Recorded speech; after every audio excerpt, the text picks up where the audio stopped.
For the duration of this case, I will refer to as Mr. for legal terms. Mr. Trunell. Correct. Okay.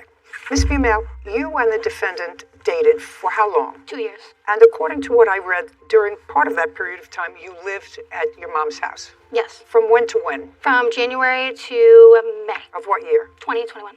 Had you lived with each other prior to that? Yes. Where? At his mom's. And how long had you lived at his mom's? About a year, once I turned 18. Prior to your moving into his mom's, were you ever together? Yes. Where? Well, we didn't live together. We were just, we were seeing each other, From when to when? From April to December of 2019, and then I moved in at the beginning of 2020. So for a long time. Did you have plans to marry and Yes. had you discussed it? Yes. True? We had those conversations, yeah. Right.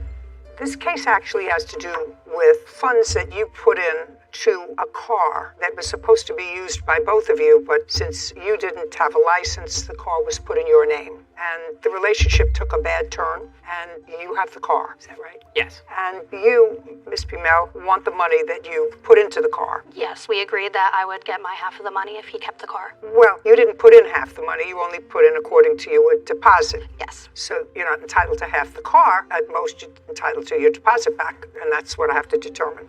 Now, Mr. Trunell, the allegation is that you filed a false restraining order against the defendant, and I believe you spent a little time in custody. Is that correct? Yes, they took me in and fingerprinted me. And that was after the breakup? Yes. All right, so let's go to the car. You were living with your mother when the car was purchased? Yes. Okay. Mr. Trunell, month and year the car was purchased? May of 2021. So that was immediately prior to the breakup? Yes. What kind of car was purchased? 2014 Ford Focus SE. And the purchase price? We put down a deposit of $7,000. Total purchase of the car was just under $11,000. So there was finance charge Yes.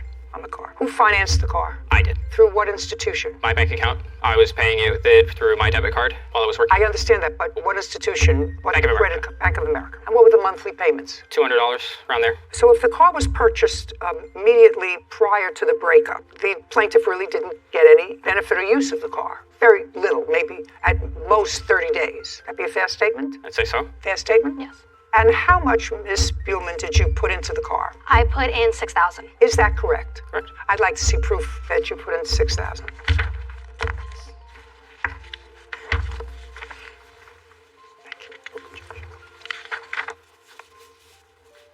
And then I also have bank statements. Sarah, would you do me a favor? Just add up these figures for me, please. I'd like to see the bank statement. There's one page that is not highlighted. Totals to $7,000, Your Honor. What is this that you gave me? My bank statements for what I paid at CarMax, and then what I take out, I do because I did a cash deposit. So everything I took out at the ATM, I put right into my cash flow envelope I had for savings for the car. But there are 2 CarMax transactions. I did it in cash because I was told that it would be cheaper if I did it in cash because it won't be taxed if it was compared to a card. Yeah, but these figures don't add up to the same thing as that. Well, he did pay a little because that is $7,000. No. But these figures I have on the 13th of May, which is when this car was purchased. I have you took out $800. You took out $1,520. You took out another $100. Yes. I may be missing something, but that's all I see. No, and then, like I said, the ATM on the other 2 bank statements, it says $700, $800, and I believe in our $500 for everything I took out in cash for down deposit. I'm not following that. Are you understanding this? Take a look at this. Sure. So she's saying that these PNC bank statements was cash withdrawals that she then used towards, I'm assuming, this large $5,380 first bill, because the totals from this are only total to $2,420. Right, well, that's all I have. That's your bank statement. This thing that you handed me first is actually unreliable because my 14-year-old child could make that up on a computer. I'm looking at your bank statement, which looks different from my bank statements, but I'm prepared to accept it. Do you have the invoice for the car that you purchased? I have the contract, the bill of sale. Contract. Yeah, I'd like to see it.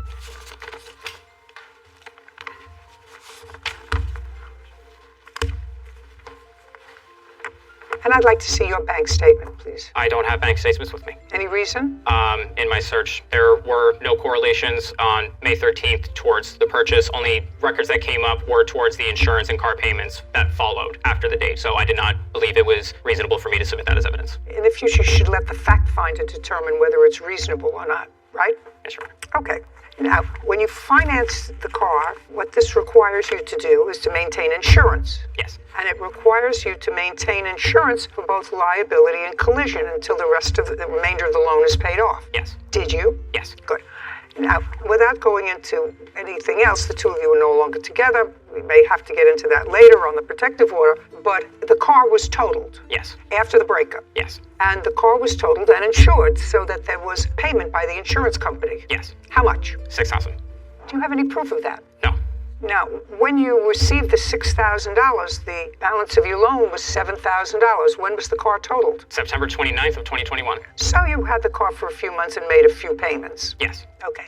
Well, this looks to me as if she put down most of the down payment. Yes. And that at most you paid registration, tags, and a couple of car payments, which didn't total $6,000. Correct. Well, why didn't you give her the rest of the money?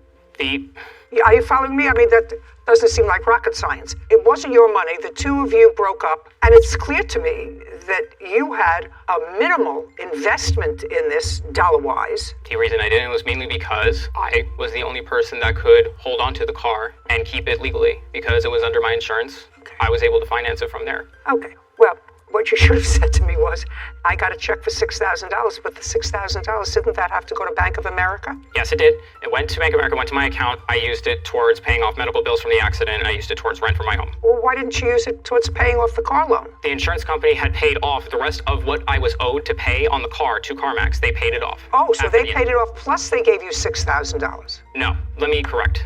I apologize. I'm very nervous. The insurance company, after the incident, had paid off the rest of what was owed to CarMax from me. Okay, so the insurance company paid off to the lender, Yes. which was left, which was, let's say, $6,000. Yes. And in addition to that, they sent you a check. Yes. I used that check towards my bills, and I used it towards my rent. Okay, well, that you can't do, because that really wasn't your money. You didn't spend that money. Didn't you feel as if it was appropriate to give it back to her? I would have if I wasn't in the situation that I was. And What situation were you? I was injured. Who is this? Is this your mother? Yes. Okay. Are you living with your mom? Yes. Okay, well, so you weren't on the street. I assume that you feed your child when you have to. He was actually taking care of me at that time. Oh, great. Well, if you had the money to take care of your mother, then you should have returned the money to her. So she's entitled to that money. You were compensated for it by the insurance company, and you had no right to keep it for your own bills.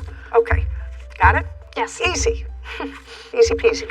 Now, next is your allegation that he assaulted you and filed a false restraining order. Yes. Okay, so now let's jump to you are no longer living together. This is after May of 2021. You had an encounter, according to your papers, with the defendant. Tell me when and where that happened. So October 6th, at a Gloucester City Park, right down the street from where I was staying, so I walked there. And we both agreed for me to pick up my things because he still had some of my belongings. Did you make the appointment to meet by text, by email? Yes. Text? Yes. Anybody have those texts? Let me see if I do. I do not. My phone was destroyed. I only have the text from when he texted me the car accident when I said I was planning to take my car back. And right after that, I then planned to meet up with him to get the rest of my stuff back. Okay, well, you don't have the text No, I involving that. Okay, so you did in fact meet at a park. Yes. How did you get there? I walked there. I was staying at a friend's house. How did you get there? I drove my mother's car. Okay, now you're in the park. Tell me what happened, and this is in October. Yes. Go ahead. So we meet at the park, and he gives me my belongings, and then I asked him because throughout the breakup and afterwards, I knew there was some things he was hiding from me. So I asked him if he was hiding anything, and to get some closure, I just wanted the truth. And so from then, he was getting a little frustrated about it, and I was just saying, I don't know what I did wrong. And then he threatened to hit me, and then I said, You said to him, I don't know what I did wrong. Yes. Because he moved out. well, from the reason he told me we broke up, he said it was mental illness. And then I felt like I wasn't helping if I could do any more. I felt like I could have done more because I was very accepting of who he is now. And so since that happened and I was so accepting of him, then he threatened to hit me. And I was very confused. And I just said, okay. And then he shoved it and swung at me. And at no time did you hit him? After that, I did defend myself and I did hit him. What did you hit him with? Just my hands, I pushed him just to get him off of me. Was he injured? By scratches, yes. Where? On the face, there was like 2 scratches I saw. And what about you? I had bruises on my shoulders, both shoulders, and then I had a swelling on my head. Either of you have photographs of the injuries? I do. I'd like to take a look at them. I told her that you need to understand that you did me wrong too. She said, so what? I pushed her. She swung first. I swung back. We fought. She punched me in the face twice. So after you pushed her, according to you, she swung at you. Correct. Okay, well, you didn't expect her to give you a kiss after you pushed her. Did he discuss with you a co-ownership of the dog, which would mean that you would share the litters if the dog was bred? Yeah, he did. And you gave him no part of the $3,500? No. So, you want to tell me? Thank you.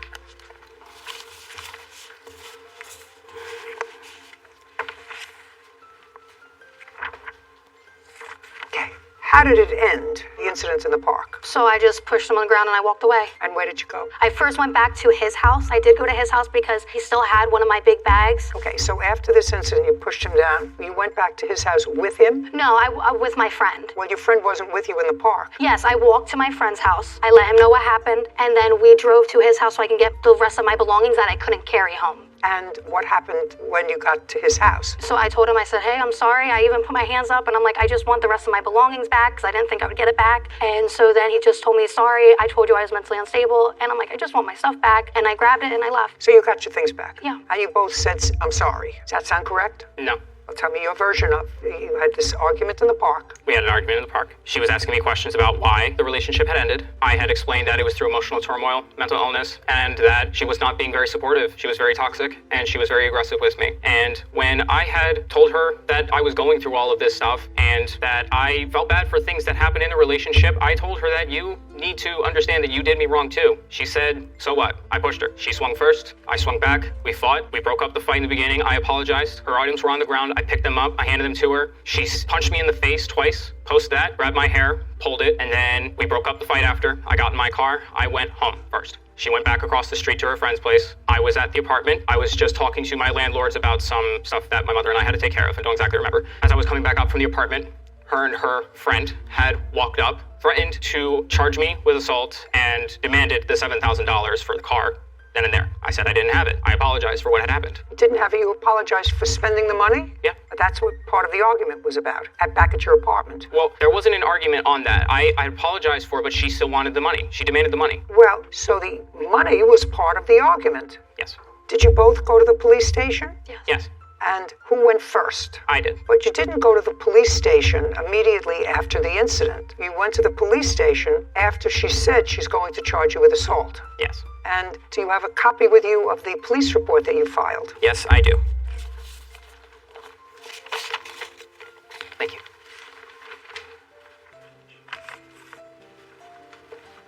You have a copy of the police report you filed? I do not. You do not. Okay, so you were not injured, and what I'm putting together here is that you went to the police station and filed this because she had threatened to go to the police and charge you with assault. You went there, got there first, and you got there second. Is that right? And by the time you got there, is that the time they took you into custody? Yes. Okay. Did you ever, Mr. Trunnell, seek medical attention for any of these injuries that I see in these photographs? No. The answer is either yes or no. No. And you do acknowledge, Mr. Trunnell, that the initial aggressor, physical aggressor, which is what you testified to. Let's go back to his initial testimony, Whitney. I believe he testified that, not sure, she was aggressive, she was loud, she wouldn't accept it, and he pushed her. But I'd like to get the exact wording. So I told her that you need to understand that you did me wrong too. She said, so what? I pushed her. She swung first. I swung back. We fought. Okay, so after you pushed her, after you put your hands on her, according to you, she swung at you. Correct. Okay, well, you didn't expect her to give you a kiss after you pushed her. No. All right, Ms. Buhlman, I really am looking at your complaint, and your complaint is seeking $6,000 in damages. Well, you already have, according to you, that money invested in the car, which he got back. So you are entitled to that. And since that's the extent of your claim against the defendant, I'm granting your petition in the amount of $6,000. Judgment for the plaintiff. We're finished here. Thank you. Thank you. This court is adjourned. There were a lot of factors going on, I believe, just between both of us. I'm just more than grateful to finally get this over with. I've been waiting too long and Just a lot, I think, that I had to work on, too. fighting for it and put so much work and time into it. A lot of the things that were going on in my head was me being depressed, having to deal with a lot of what was going on in the world at the same time, too. Well, he was like trying on makeup and stuff when we were together, and I was showing him how to do makeup, and I was being very supportive and just telling him, you should get help, go get a therapist. I felt like she was pushing me away. And I don't know why he felt the other way around, because We just both go our separate ways, and we both just try and be happy. And I didn't know what to do, and what I was doing I thought was supportive. That must have been a very difficult breakup for both of them after being together for a significant number of years. But that's tip number one of Judy Justice is never put your hands on someone. And tip number 2, never purchase property, dogs, cars, timeshares with someone who's not your legal partner or without a contract. I mean, we've seen this time and time again. Those people who don't follow that advice have kept me in business for 27 years. We'll keep telling them that. You're right.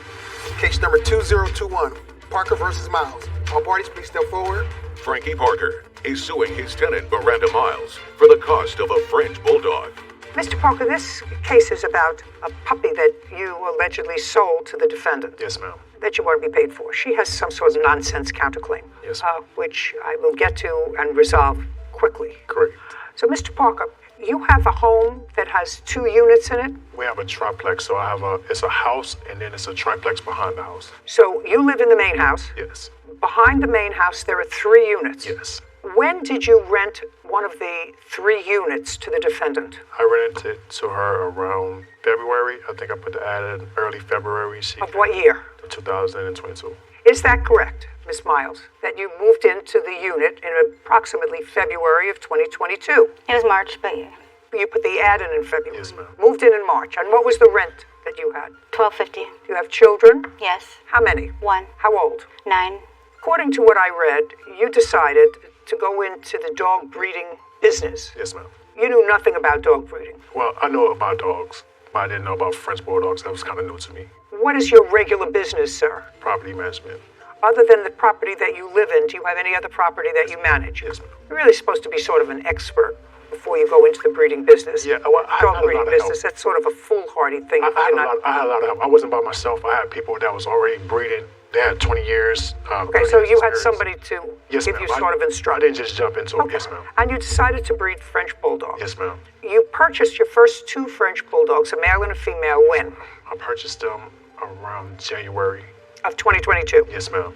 And then you bought another one. Yes, ma'am. Another. When did you purchase the other one? I bought the other female around February. Okay, that's about the same time that you posted an ad for this unit that you moved into. Yes, ma'am. All around the same. And that dog, I believe, based upon my recollection and my memory isn't what it used to be, I think the dog's name is Dolce. Dolce, yes, ma'am. How old was Dolce when you purchased her in February? She was approximately 3 months. How much did you pay for her? I paid $3,200 for her. And did you have AKC papers for her? Yes, ma'am. Now, according to your complaint, when the defendant moved in, she moved in March, she moved in with her 9-year-old daughter. The 9-year-old daughter saw this dog, Dolce, became attached to the dog, Yes. fell in love with the dog, and the defendant agreed to purchase the dog. Yes, ma'am. And you acknowledge that you agreed to purchase the dog. Yes.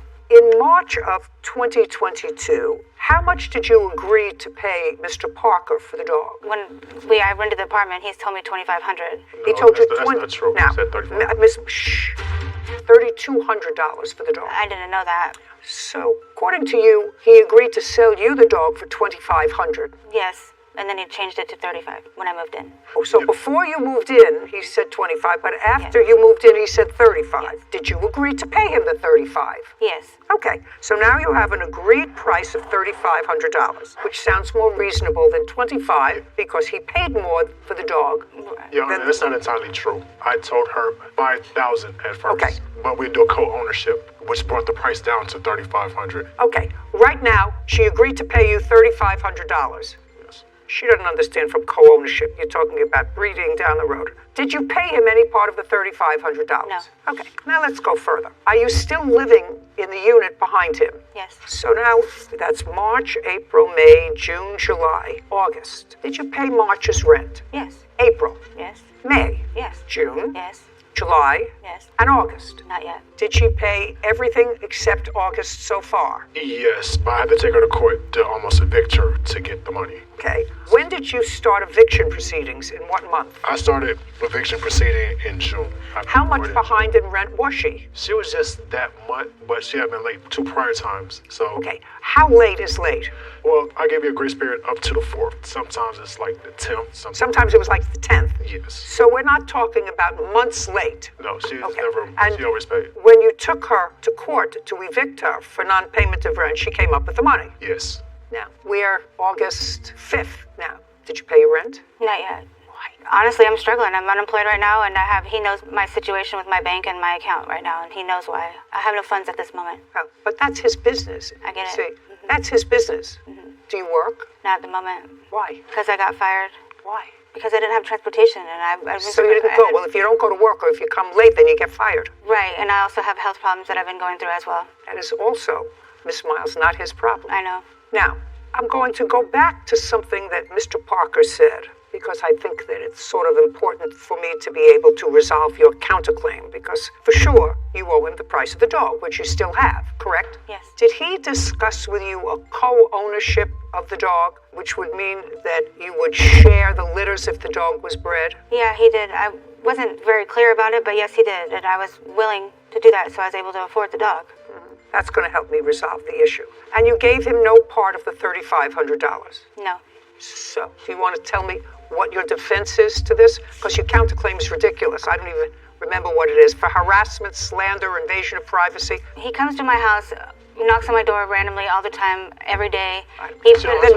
put Just cameras. a second. Then move. He put cameras Then on all my move. neighbors. Listen I to don't me. have the money. Listen to me.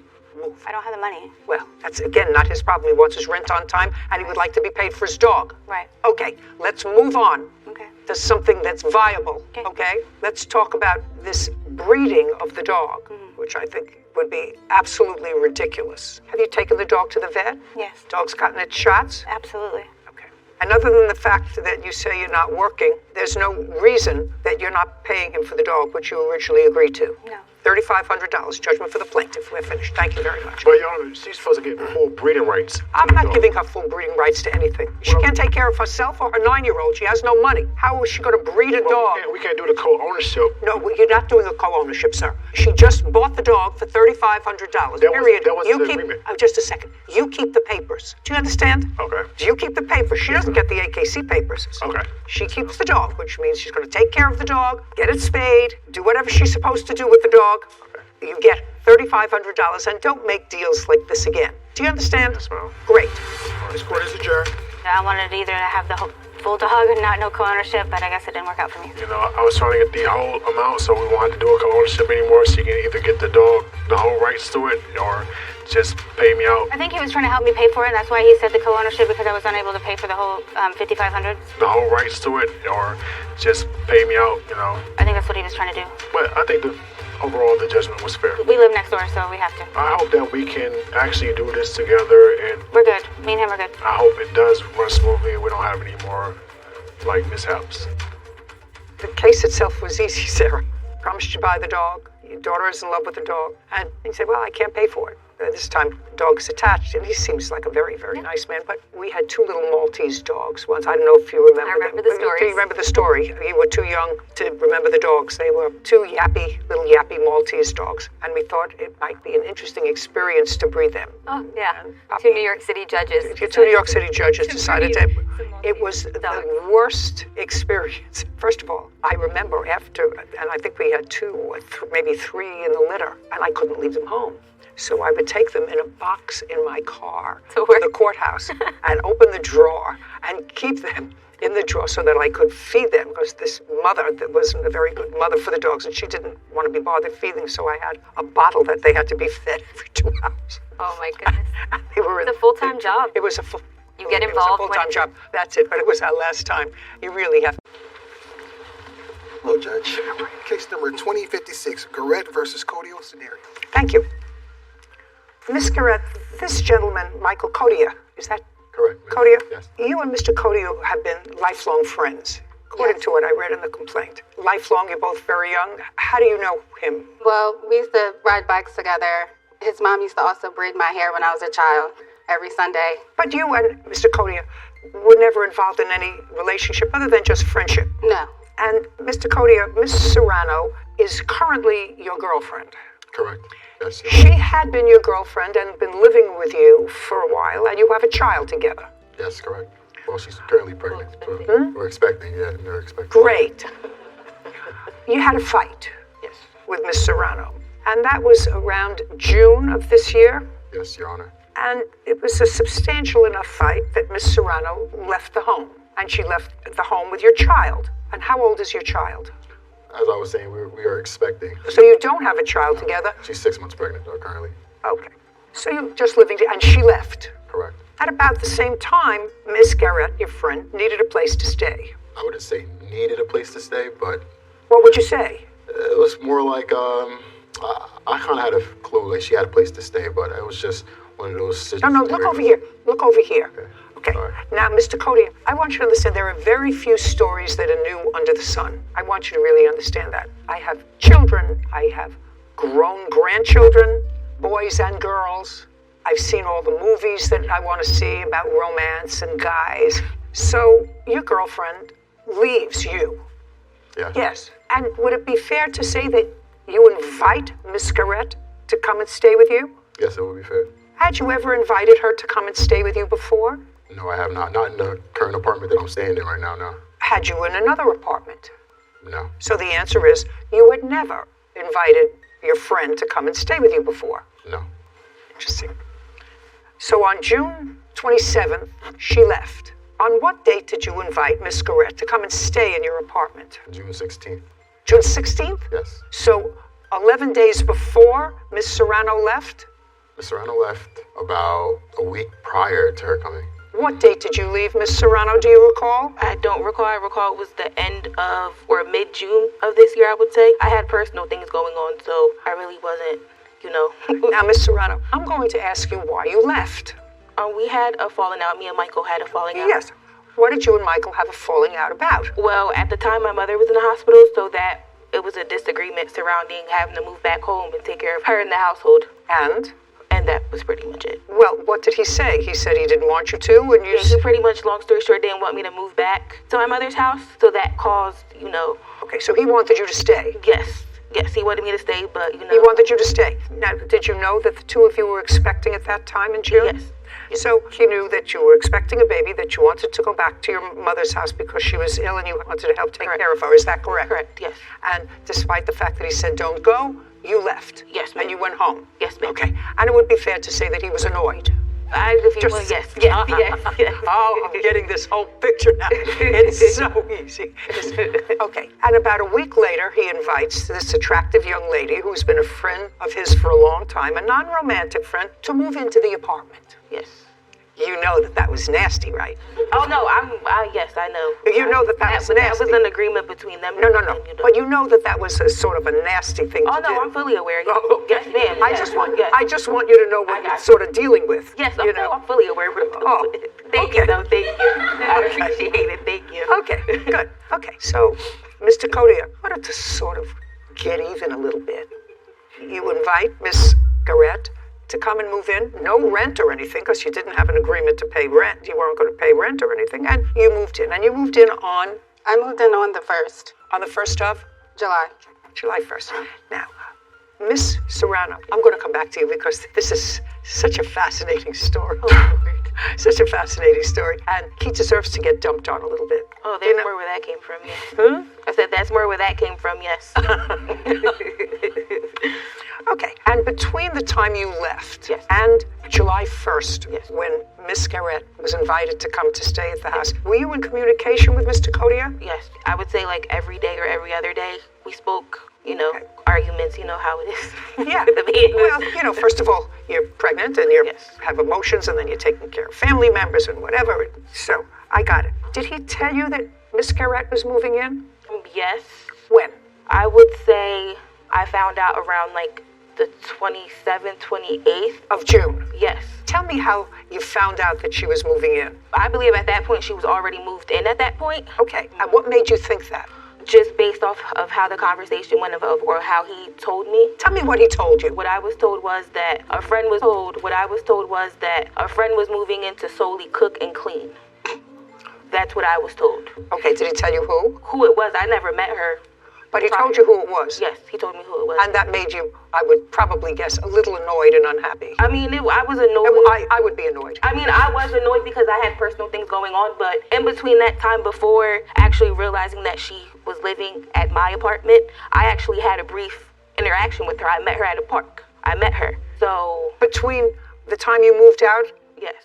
Okay. Was it you met because you contacted each other, or you met by accident? We met because me and Michael just, had a conversation to have had at that point in time. I'm assuming she was there in the area, so he just wanted to kill two birds with one stone. He said, do you want to meet the person, who's there, who I'm living with, and that's how it went. And was it a cordial meeting? Yes, it was. You met her, she met you? Yes. And he said, I just want you to meet the lovely looking girl that I'm now living with because you went home to take care of your mother. I guess so, if you want to put it. Yes, he. Don't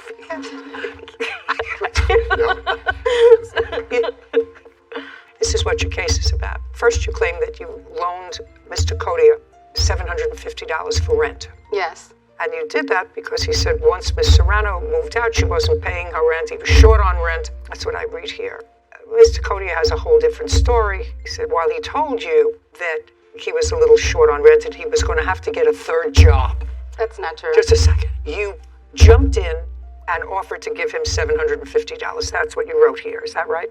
Correct. Now, Mr. Codia, did you tell Miss Serrano that somebody was moving into the apartment just to cook and clean? That's what she says. Yes, that's exactly my words. Exactly my words. Yeah. That's exactly what you told her. Correct. You didn't tell Miss Serrano, the soon-to-be mother of your child, that you had a roommate who was paying rent. I did not. Miss Serrano, what kind of work were you doing when you were living together in June? I had a work-from-home position, well, still currently do, as a Medicaid specialist. Were you sharing rent with him? Yes. Everything was 50-50. Did you pay him any rent in July? No, I did not. Did you pay him rent in June? Yes. So you paid him the $750. That was your share of the rent? Is that Yes, what your share yes, was? that was my share of the rent. June was already paid for. July I did not pay because I did not believe I was going to be there. Okay. Tell me what he said to you that caused you to give him this $750. Well, he texted me one morning and said that Brianna was no longer going to pay her half of the rent as of July, and that if he could... You were living there already? Yes, and if I give him $750, he would give it back to me. And we never discussed anything about me cooking or cleaning. I actually brought groceries, which he said that he would pay me back for too, while I'm staying there. Okay, so you were actually there for 5 days, is that right? About 5 days. 6 days. And at some point around the first week in July 5th, 6th, or 7th, you came to the apartment. Yes. Tell me what happened. We had went inside the apartment. Who's we? Michael and I, sorry. Michael So and I you were so you weren't staying there. Where had you met him? We actually met at work. We've been together for a year and a half. I understand that. Yeah. But you came home to the apartment together, and that was, I think, on the 7th of July. Yes. On the 7th of July. Where had you been? You'd been out. You hadn't been staying in the apartment. Oh, no, yeah. I was out actually just going to rosaries and stuff like that. I actually went to go pick him up after a family function from work. After picking him up from work, we went back to the apartment, went upstairs. Was that the first time you had been back to the apartment? No. Since you left? Since I left, I've been there on and off. Like, not on and off, but like every other couple days. But I've been there, not living there, but I've been there spending the night and, Have you ever, when you were there, have you seen Miss Garrett? Nope, but I've seen her belongings though. Okay. But you knew she was there because he told you that she was there. Exactly. So on the 7th, you picked him up, you went back to the apartment, and you'd been there before, but you had never actually physically seen her in the apartment. Correct. Despite the fact that you knew she was there. Correct. Because you had been introduced to her. Correct. Okay. And what happened? So we went upstairs. She seen that I was with him, and I guess that must have made her mad. No, just tell me what happened. So there was an argument. Tell me what the argument was. I don't even know what the argument was, honestly. She's just seen me, and then there was an argument that unfolded about what I still don't know to this day. Okay, so now Miss Garrett, they came home, and... Okay, so them two never came in the apartment together at all that night, and previously. No, just tell me that night. Oh, that night. So me and Michael discussed that, hey, listen, things are not working out. He has had multiple people in and out his house, and he was making me very uncomfortable, as well as Miss Serrano popping up. So what do you say? You said multiple people in the house? Guys, women every night. I would sleep in the park. One night I slept in the park because he had Miss Serrano popping up at 3 o'clock in the morning, her throwing my things around, telling me to get out the house. So I had to go in my car and go sleep in the park. And we had conversations that night when it happened, when she popped up. Hey, can I go? What date was that?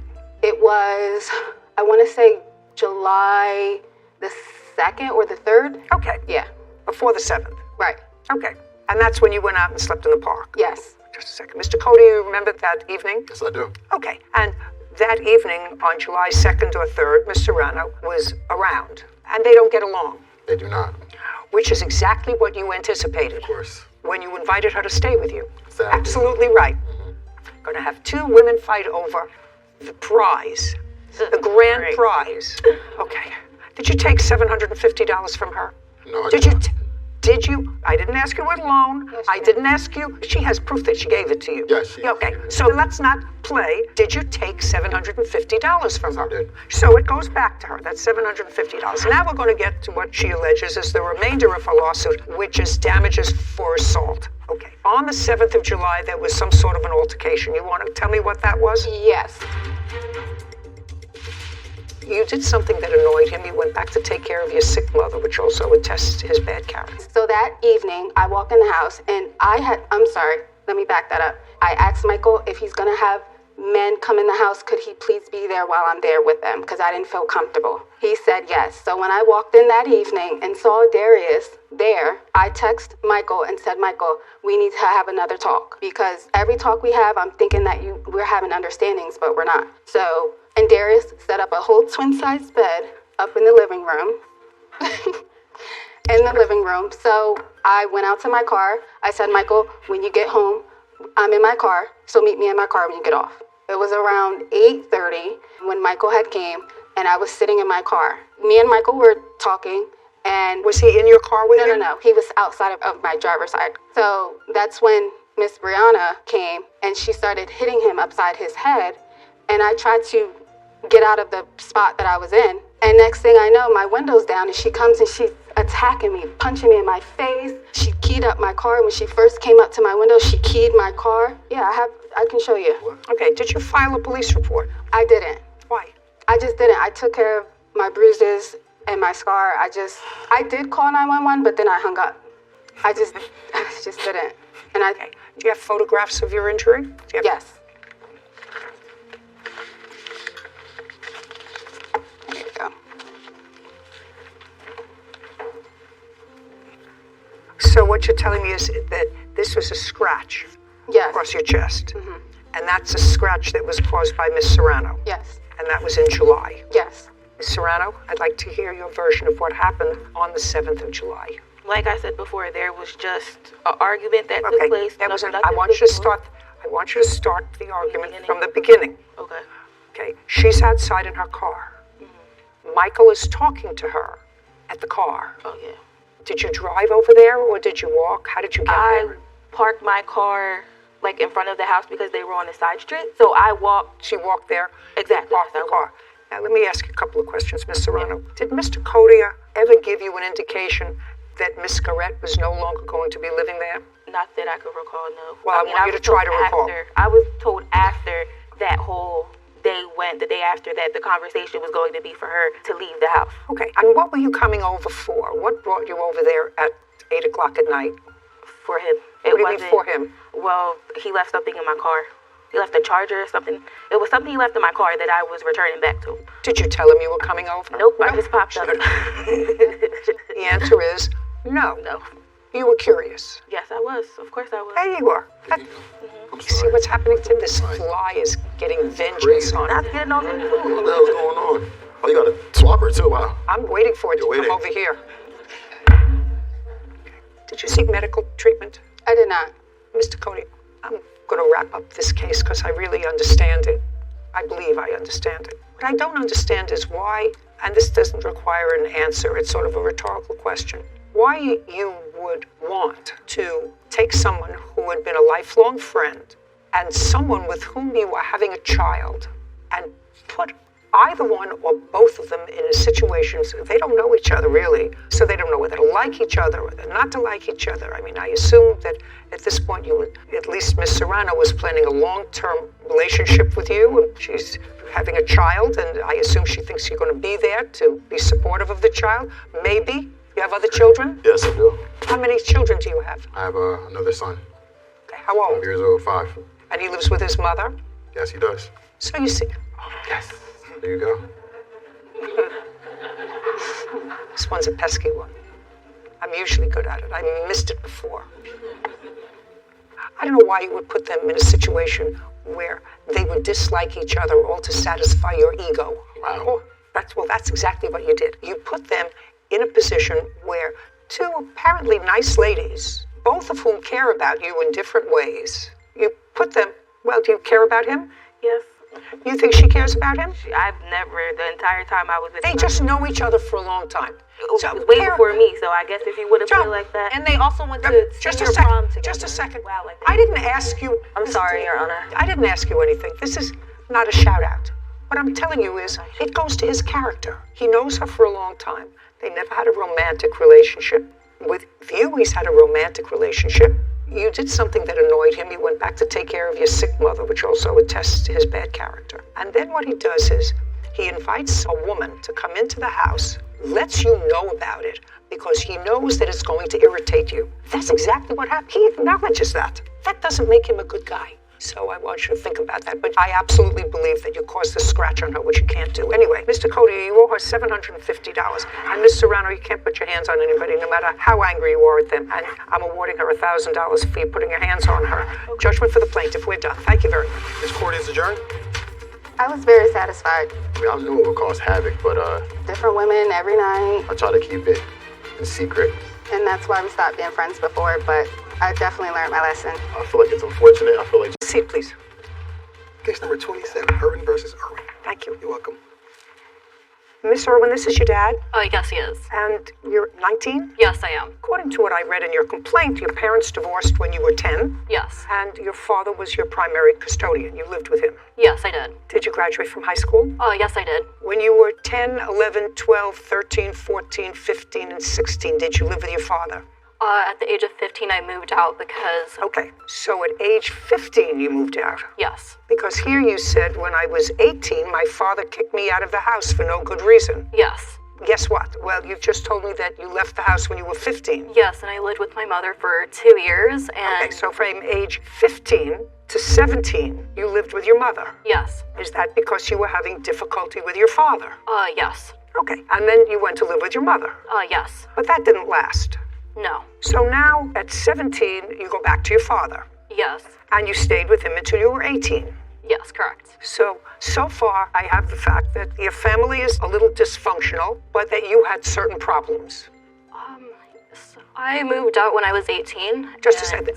Would that be a fair statement, that you had some problems? No, it would not be. Okay. What high school did you graduate from? It's a school partnered with the National Guard for kids that are off track to get them back on track. Did you have to pay for that school? No, they are paid by the government. Did you look them up for me? Yeah, it's a residential program for youths aged 16 to 18 who've dropped out of school or who are seriously behind in credits and need to catch up quickly. Okay, so you were dropped out of school? No. Or seriously behind? Yes. Dropped out or behind in credits. Okay. And how old were you when you graduated from... I was 17 years old. And so at that point, you moved in with your father? Yes. And why did you leave when you were 18? He had evicted me. Okay, and I'd like you to tell me your version of his evicting you when you were 18, because this case involves you're suing your father for items that he disposed of that were yours, and you want this court to award you $7,400 for the things that he disposed of that were yours. Yes. Okay, so tell me why you believe he evicted you when you were 18. I believe he evicted me when I was 18 because I was buying my first car and he got jealous of the car I had, and he stated that when I moved back in for the second time. He evicted me the second... No. We're on the first time that your father evicted you, not the second time. The first time your father evicted you, I can ask him, or you want me to stay with you? You can ask him. Fine. Tell me why you evicted her the first time, which you did. The main reasons would be that she agreed to pay rent, which she never did. She working? Off and on. I'd say over the past 2 years, she's probably had, from my guesstimate, 15 to 20 jobs, all ranging from an hour or a day. I think the longest being about 3 months. Can't maintain a job, would prefer to smoke pot all day in her room and hang out with her boyfriend, basically. Which at the time, for the first eviction, she did not know Corey. Okay. But she still does the same thing. Yeah, well, that's unfortunate. That's what you indicate here. So that was the reason that you evicted her the first time. And that was maybe in June? I would have filed that June 9th of 2021. June. Okay. But she came back shortly thereafter, in October. The sheriffs removed her August 13th, 2021. Is that because you asked her to leave and she wouldn't? It's a 3-step process. And I had a 24-hour notice posted to the door after 34 days. Well, she's your daughter. So there must have been some discussion, Mr. Irwin, with her, you saying to her, listen, this is not working out. There wasn't a discussion, Your Honor. Was not. I served her the first notice. We talked about it. Oh, you talked about it? Prior to me filing. I told her I would do it. I don't think she believed me. She knew you wanted her to leave as a result of that discussion. Yes. And she didn't. She did not. She had lived with you off and on, with the exception of 2 years that she lived with her mother, and part of it in a residential program. It's a residential program, correct? Yes. When she lived with you, she was 10 years old. Can you tell me, Mr. Irwin, from the time she was 10 until the time she was 18 and she was ultimately evicted, what items in the house she purchased? Bed, TVs, anything big? She never purchased anything. When she came back from her mother, what did she come back with? I believe just a few clothes and a bag. She had to kind of run back. And to the best of your knowledge, had your daughter maintained any sort of gainful employment the last 3 years? No. So other than the clothes she came back with when she was 17, there were no big ticket items? There were a few by the time I had to evict her the second time, but I would have furnished those, being, bed set, furniture, bed. Tempur-Pedic bed. I think that's part of what she's really wanting out of this $7,400. Okay, so you purchased a bed? Yes. Because you didn't have one in the room where she was? I was just trying to take care. Yeah, I was using the room for my own purposes. I live alone until she moved back in, and usually welcoming of my daughter coming home. So I furnished a room. Okay, so that's why you left the first time. The first time you left because he got annoyed that you were hanging around doing nothing and smoking pot. Right. Too. Right. Not And weren't doing it much. No, I was not smoking often. We're not doing much, is what I said. Yes, I had a job. I worked at the beginning of the year. For how many days? I worked there for about 3 months, and then I worked as a kennel technician for about 2 months. What happened to both those jobs? My dad, his alcoholism, he would never let me sleep in the room as I was paying rent, and he would lock me out. He would lock me out. He would lock me out, and he would flip the garage switch, so I wasn't able to get access to the house. I wasn't able to get clean, so I couldn't obtain the job, and my mental health wasn't there for that job, so that's why I took the kennel technician job, and that's when he evicted me. Where are you living now? With my boyfriend. That's him? Yes. And where are you working now? I am unemployed. Fine, that's easy. So now you're not working. Now nobody's locked you out. Nobody's made it impossible for you to work. And what kind of work does your boyfriend do? He is construction. I do DoorDash. Okay. Your boyfriend is construction? Yes. How old is he? He is 20 years old. You're Corey? Yes, Your Honor. Who do you live with? My mom and her new husband. How did I know that? How did I just know that? It's so perfect to be old that, I asked the questions. I could have asked the questions and answered the questions. So you and your girlfriend live with your mother? Yes, Your Honor. Did you graduate from high school? Yes, Your Honor. And what's the name of the company that you work for? Landscape. Do you work for them full time? Yes, I do. For how long? I've been working for them about 2 months now. 2 months? Yes. Prior to that, what did you do? I worked for Chewy. Chewy, the dog products? Yes, Your Honor. What happened to that job? I just wasn't liking the job anymore, and I thought I could do a lot harder work, and that's what I strive to do, is just continue trying to be the best person I can. And what does your girlfriend do all day when you're out in your landscaping job for the last 2 months? She stays busy going to the gym and making sure that everything is in tip-top shape, and just bringing me lunch when I'm on my break for work. And you're living in your mom's house. Be a fair statement, you don't have to be a math wizard, which I am not, because you don't have enough money to move out into your own place. Yes, Your Honor. Does your mom work? Yes, she does. Who else lives in the house? Her newly husband. You have a room in your mom's house? Yes, Your Honor. Is it furnished? Yes, Your Honor. Who bought the furniture? I bought the bed set, and... Tell me when you bought the bed set. I bought it about 2 years ago, because we moved there recently. So what you're telling me is you purchased a new mattress? Yes. With your earnings? Yes, Your Honor. And how much was it? It was about $1,500. And if you left the house, you would want to take your mattress because you bought it? Yes, Your Honor. You wouldn't take any of the other furniture in the house because you didn't buy it? Yes, correct. Whether it's your dresser or a TV in your room, your parents bought that? Yeah. The mattress you bought? Yes, Your Honor. Into the house after an initial eviction, and you weren't doing well, I assume? Yes.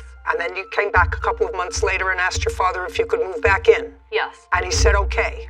Yes. And that didn't work out. He was unhappy with the arrangement. I was paying rent before. He was kicking me out, so I decided not to pay rent. Whatever the reason, he wasn't happy with it. You were gone for a couple of months. He evicted me, yes. Yes. Well, he evicted you for a reason, Miss Irwin. You have to stop being a baby. He evicted you for a reason. He took you back because you went there. You said, I have no place to go.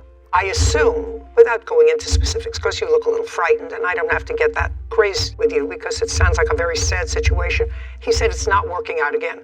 I want you to leave. And when you left, you did not, according to you, take your stuff. And your father, at some point after he received a text message from you, which I assume you have, sir. I do. Which said, have a nice life. After he received that, waited a while and disposed. That was a statement I made because I asked him to help me fill up my tires because they needed air, and I saw him pull into the Safeway parking lot and leave with his groceries, and he never helped me. Okay, so you said have a nice life. And then you want a whole bunch of things from the house. Now, I want you to tell me, with your limited work history, which you have, hardly enough to sustain yourself, because in October you came back to him and said, I need a place to live. So I want you to tell me what you purchased. I purchased the Tempur-Pedic bed. And who did you purchase it from? My father. You purchased it from your father? Yes, he made the original purchase and said I could just give him the money, which I did. Okay. And how much did you give him for the mattress? $3,000. That's incorrect. Show me that you gave him $3,000. I can't figure that you had saved $3,000. I gave him that to purchase the mattress because that was the time I was purchasing my car. How could you purchase a car? You don't work. You don't work.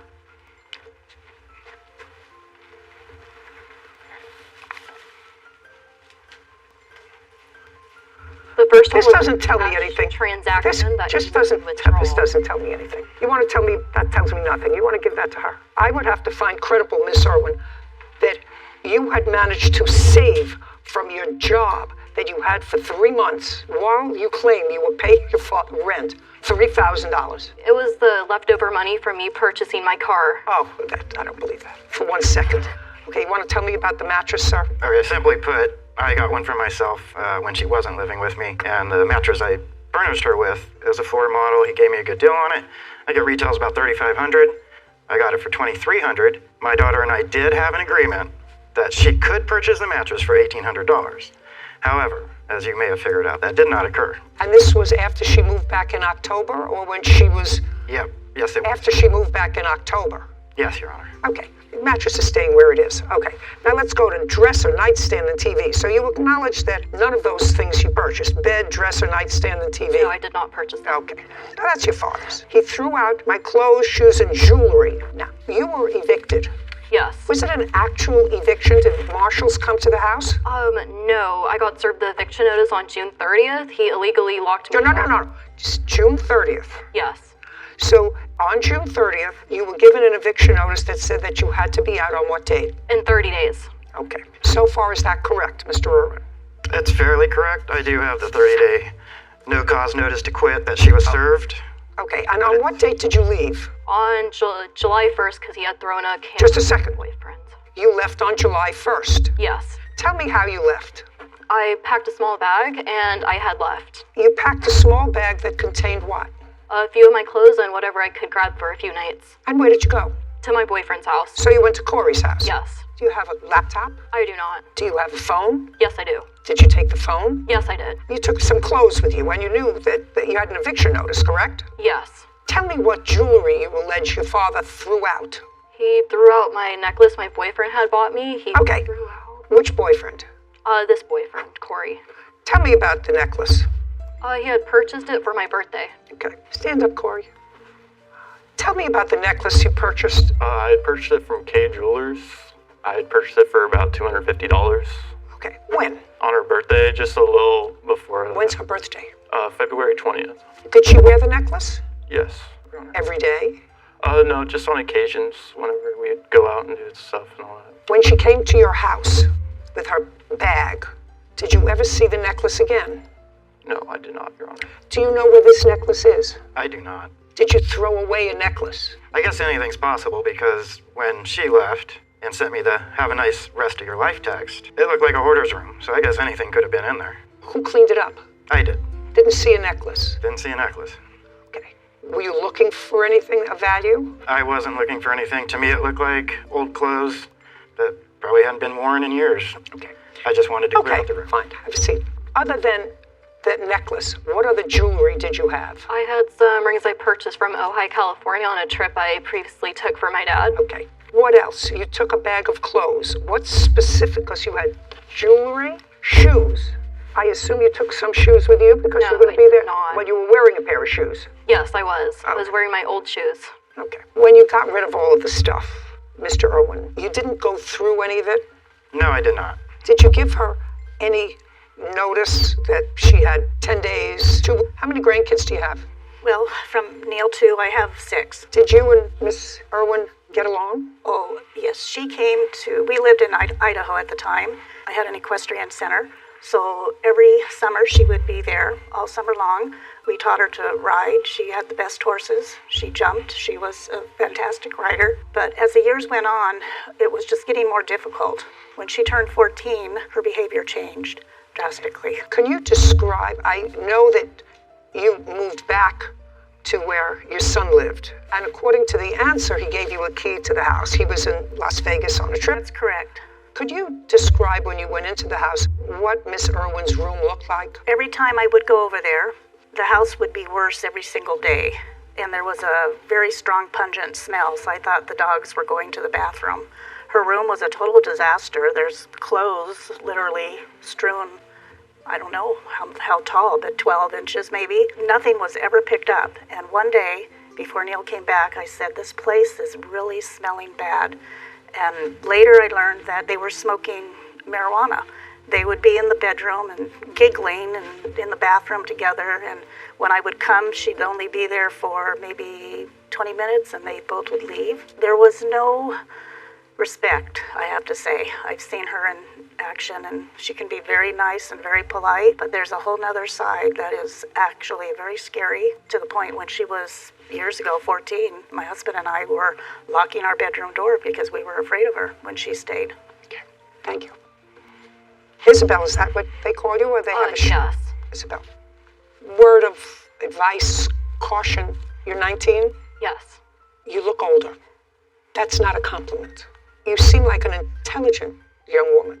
Thank you. But I see issues there of blaming everyone else, and it's very possible that your father and your mother and other people share the blame in your issues. That's possible. But at this point in your life, Isabel, you're just starting, and you can either spend your life blaming somebody else, parent, grandparents, siblings, for where you are, or you can say, I have to get myself some help. And put a period, because I'm 19 years old, and I want to live to be 79. And right now, that doesn't look good for you. I'm telling you, you look troubled and older than your years. Your father looks better. Your grandmother looks better. They look appropriate to their age and stage and clearer.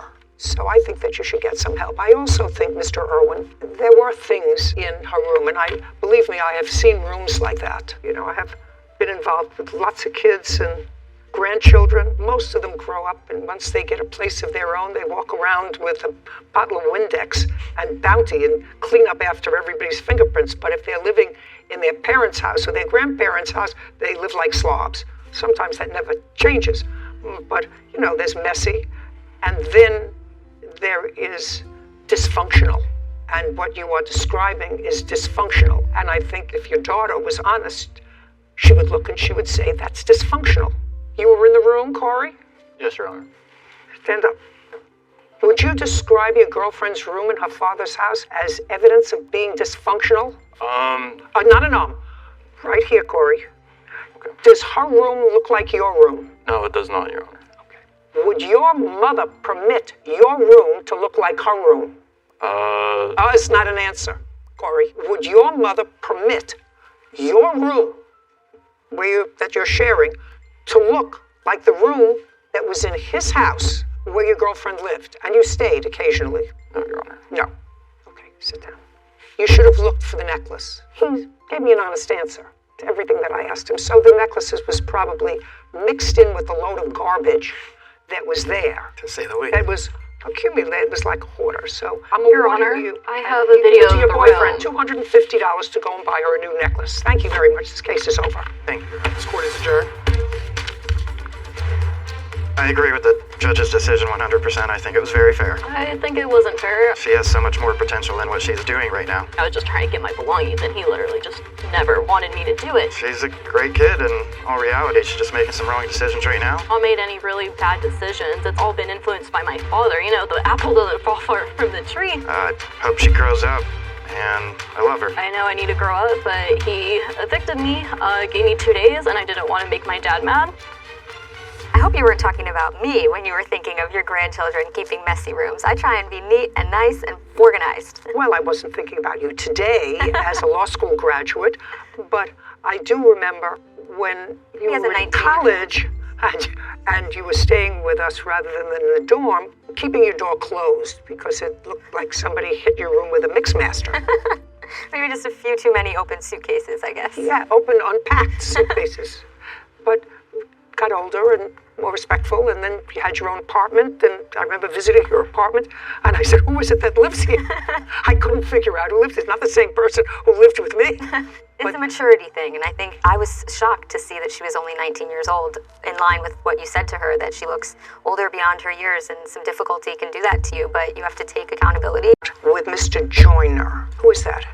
That would be you, because we start with you. He came in later to this scenario, is that right? Right. So let me try to understand, Mr. Joyner, what it is that you're suing the defendant for, considering what you wrote to me in your complaint.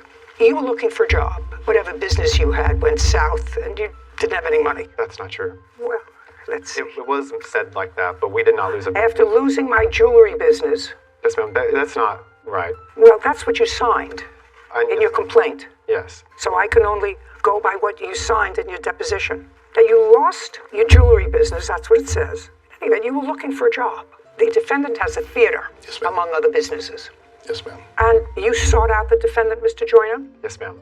Tell me how you sought him out. I was vending in a coffee shop. I was vending my jewelry. It's not a lost business. Would you just get on to how you met him? Definitely. So I was vending there, and I saw at the theater Pride Weekend. So I had called Chris Riggs, said, hey, is it okay if I come up there and vend my jewelry? Just a second. So you called him. Was his name on the poster? How did you find him? I just called the theater's number, and he answered. Okay, so you weren't calling him, you were just calling the number. Yes, ma'am. So you asked him, can I come and sell my jewelry at your theater? When was that? That was Wednesday, June 16th, 2022. Okay, and you were having some sort of an event? Yes, ma'am. Did Mr. Joyner come and set up his jewelry booth? They did, in fact. Were they charged for that? No, I did not. I simply offered the space. They kind of told me their backstory and that they were having financial troubles, and I was trying to do a good deed for the community. Okay, so you were not charged for the space? Right. Yes, ma'am. And you went up there on what date to sell your jewelry? We started Thursday night, June 17th, 2022. When you say we, is that you? All three of us, yes. Okay, so did you sell any jewelry? A little bit. So not much, not enough for the three of you spending a day on the 17th. And then how did it come about that you sought out a job from Mr. Ricks? Because you did seek a job. On what date did you ask him if there was any work? Thursday night. Thursday the 16th. And what were you supposed to do? Supposed to bartend, open, close. That's not accurate. I'll get to you. And what were you supposed to do? And run the concession stand. Bartend, close, open, and run the concession stand. During what hours? 4 p.m. that day till 12 a.m., 1 a.m. that night. Could not really remember. Okay, and did you do that? Yes. And you weren't selling your jewelry at that time? I was going off and on, so anytime he had called me for a different job, I would take that. Sorry. So the answer is you were doing both. Yes, ma'am. So you were doing your own business and doing whatever task Mr. Ricks asked you to do. Yes, that was on the 16th. And did he pay you for that work? Yes, he ended up. And just a second. And how much did he give you? Gave us $264 for that weekend. Not we. I gave me $264 that weekend. Did he work that weekend? Yes, we all three worked that weekend. Doing what? Everything. Well, we did. Mr. We opened. Hendrickson is not suing for any wages from him other than for the painting that he did later. I'm asking you, what did you do for him and when and how much did you get paid? I did opening, closing duties for him. I ran a bar. For how many days? 4 days, Your Honor. 4 days. In the beginning, but I did pick up more stuff whenever he called me for more opportunities. So he would be like, hey, we got a jam band tonight. So I would say, okay, I could work. Okay, so you worked, say, until June 20th, you said, for 4 days, and then you would work after that period of time? Yes, ma'am. When did you stop going to the theater for the purposes of doing anything for Mr. Ricks? Month? and day. Oh. One of the things you're supposed to have, Mr. Joyner, when you come to court, and if you're suing for wages, is you're supposed to have it right here, right in the front of your brain. What date you started, what date you stopped, what hours you worked, what you did. That's what you're supposed to have. Do you understand? Okay. Mr. Ricks, on what date was the last date you saw Mr. Joyner at your theater doing anything? Saturday, June 25th. So it would be a fair statement that certain days you saw him between the 16th of June and the 25th of June. Yes, ma'am. Now, you told me about the 16th that you started working part-time because you were back and forth between your own business and doing something for him, for which actually he gave you free space to sell your jewelry. Now, when you go someplace, you usually pay for space to sell your jewelry, right? Right. Well, I know that because I've had hundreds of cases involving people who rent space in a theater or under a tent or in a yard so that they can sell their jewelry. He gave it to you for nothing. Yes. And you're back and forth doing little errands for him on the 16th. Like what? 16th, while you were selling your jewelry. Tell me what you did. We worked the jam band for him that night. Not a we. I don't want to hear a we. I worked the jam band that night. He has like a jazz band that comes in and performs. And what do you mean you worked? I worked the concession. I opened, closed, bartended for him. Anything that he was calling me over to do. That's a little too loosey-goosey for me. No, I can tell That's a little too loosey-goosey for me. Okay, let's go. What did he do, if you remember, on the 16th? On the 16th, 17th, and 18th, that's when they had their jewelry set up. He did not work my concession stand at all. He did not work for me that time at all. That's not he true. started Don't working. speak. Do not speak. Do you see I asked you questions? He was quiet. Now it's his turn to speak. Now you have to be quiet. Understand? He worked Sunday, June 19th, from 9 to 2, which was 5 hours. That was brunch. He worked June the 22nd. They were late. They arrived at 3:12. You said they arrived. Where both of them came that day. On the 20s? On June the 22nd. 22nd. Mm-hmm. Was that the first time that both Mr. Joyner and Mr. Hendrickson came together? To work for me in a theater capacity, yes. Okay. And that was June 19th? No, that was June the 22nd. But actually, I misspoke. I apologize. They both worked June 19th for brunch.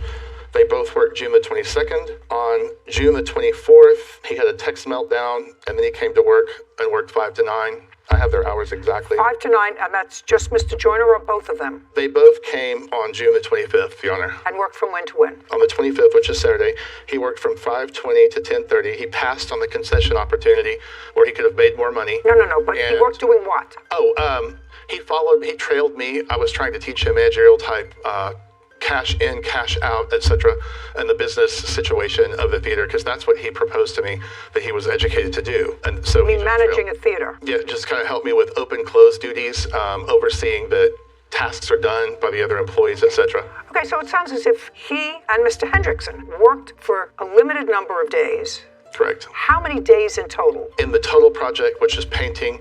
No, not just the painting. Theater, just theater. In the theater. Joyner worked 4 days at the theater, and Harland worked 3 days at the theater. Okay, and how many? 4, I beg your pardon. 4. Yes, ma'am. Your last day of work, that was the 25th of June? Yes, ma'am. At the theater. I'm talking about only at the theater. I think he worked 18 hours, just at a quick glance here. 18 hours during the 4 days. Yes, ma'am. And Mr. Hendrickson, how many hours did he work on? You don't have anything in front of you, Mr. Hendrickson, so I assume you have nothing. No physical evidence, is that right? Correct, Your Honor. All right, good. How many hours? Just under 12, actually. Say 12 hours. So one worked 18 hours, one worked 12 hours. Do you have how much in total did Mr. Ricks pay you? $264. That's for the theater work? Yes, ma'am. And how much, Mr. Hendrickson, did Mr. Ricks pay you? $204. Sarah, do math for me, would you please? 18 into 264 and 12 into 204. Now, on what date, Mr. Joyner, because this is where it gets sort of fuzzy to me. So far, this is what I'm getting. That the three of you were trying to start a business that was marginally successful in selling jewelry. So far, do we agree on that? Yes, ma'am. And as part of selling your jewelry, you approached the defendant, and it was really a cold call. You called a regular number, not Mr. Ricks personally, and told him your story. And he said, well, if you want to come down, I'll give you free space to sell your jewelry.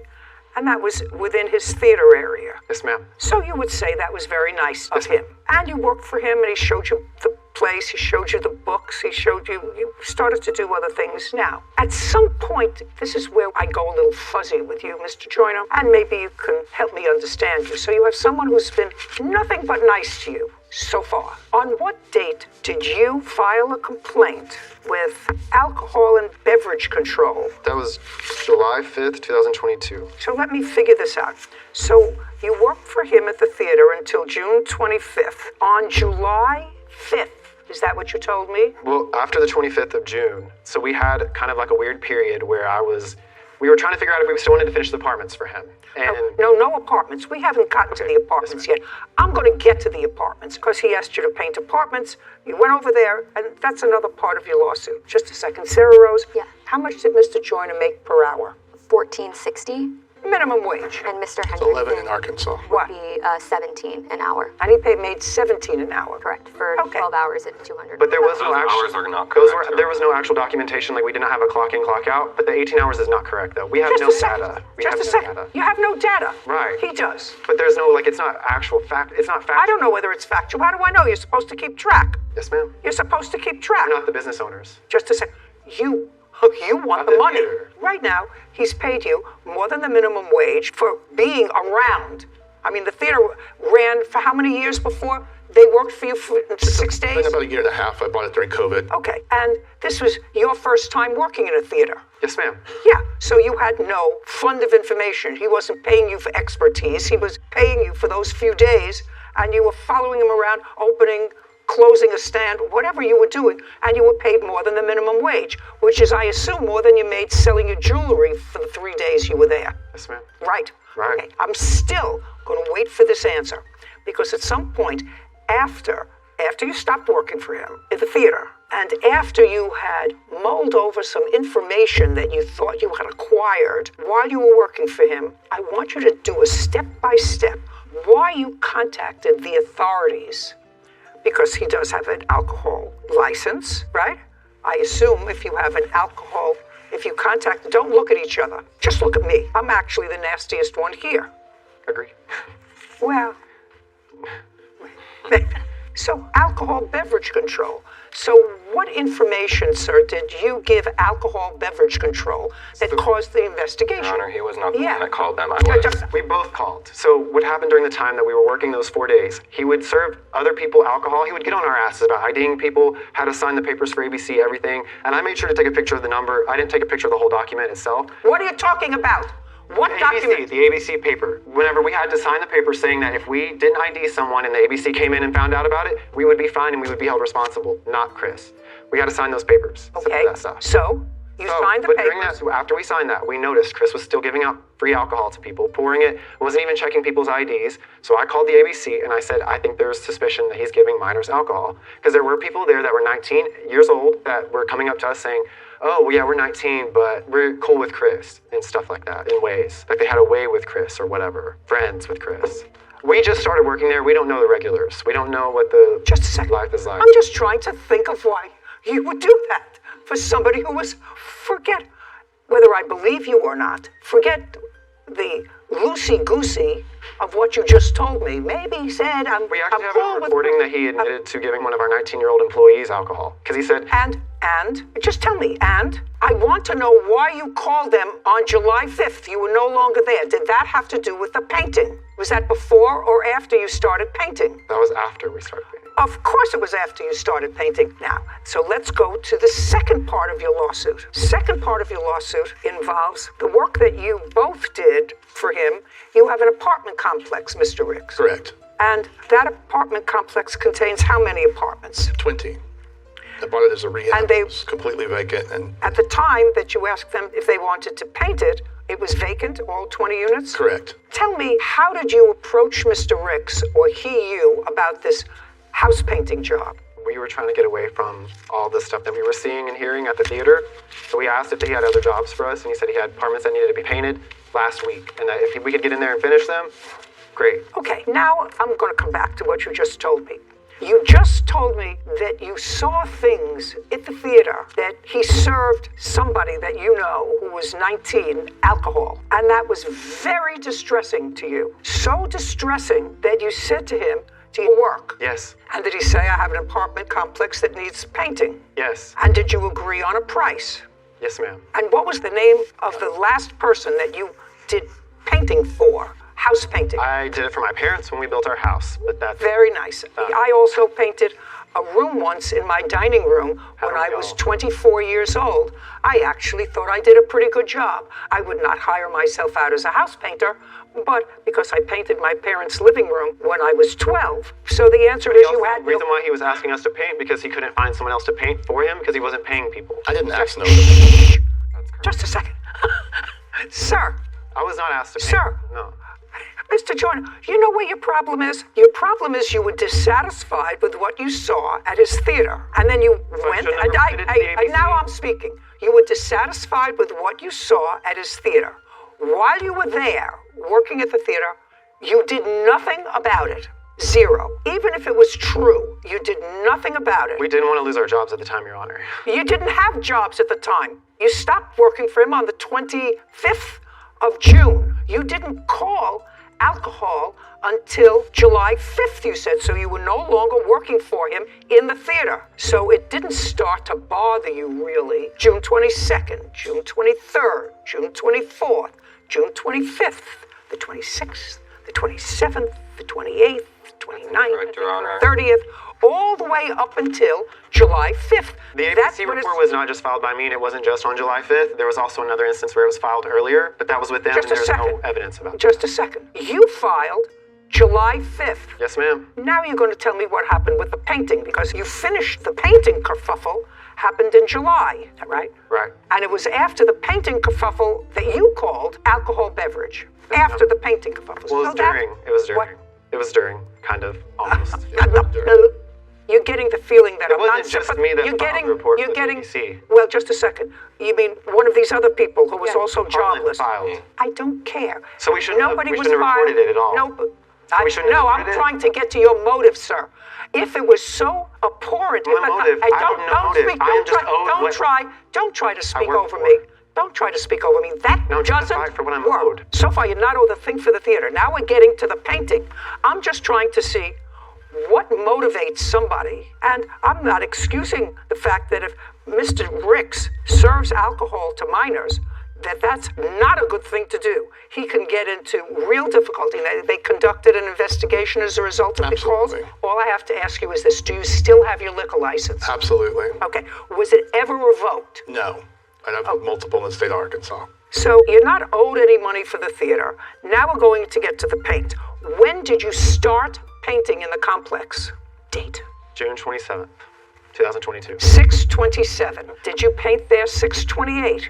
Yes. Did you paint there alone or with Mr. Hendrickson? Mr. Hendrickson. Is that correct, sir? Yes, Your Honor. Did you paint on June 29th? Yes, Your Honor. Did you paint after June 29th? No, Your Honor. So you painted there for 3 days. Is that correct? Actually, 5 days that I was there. I started on the 23rd. I was there for 3. And did you work the 23rd? I worked the 23rd through the 29th.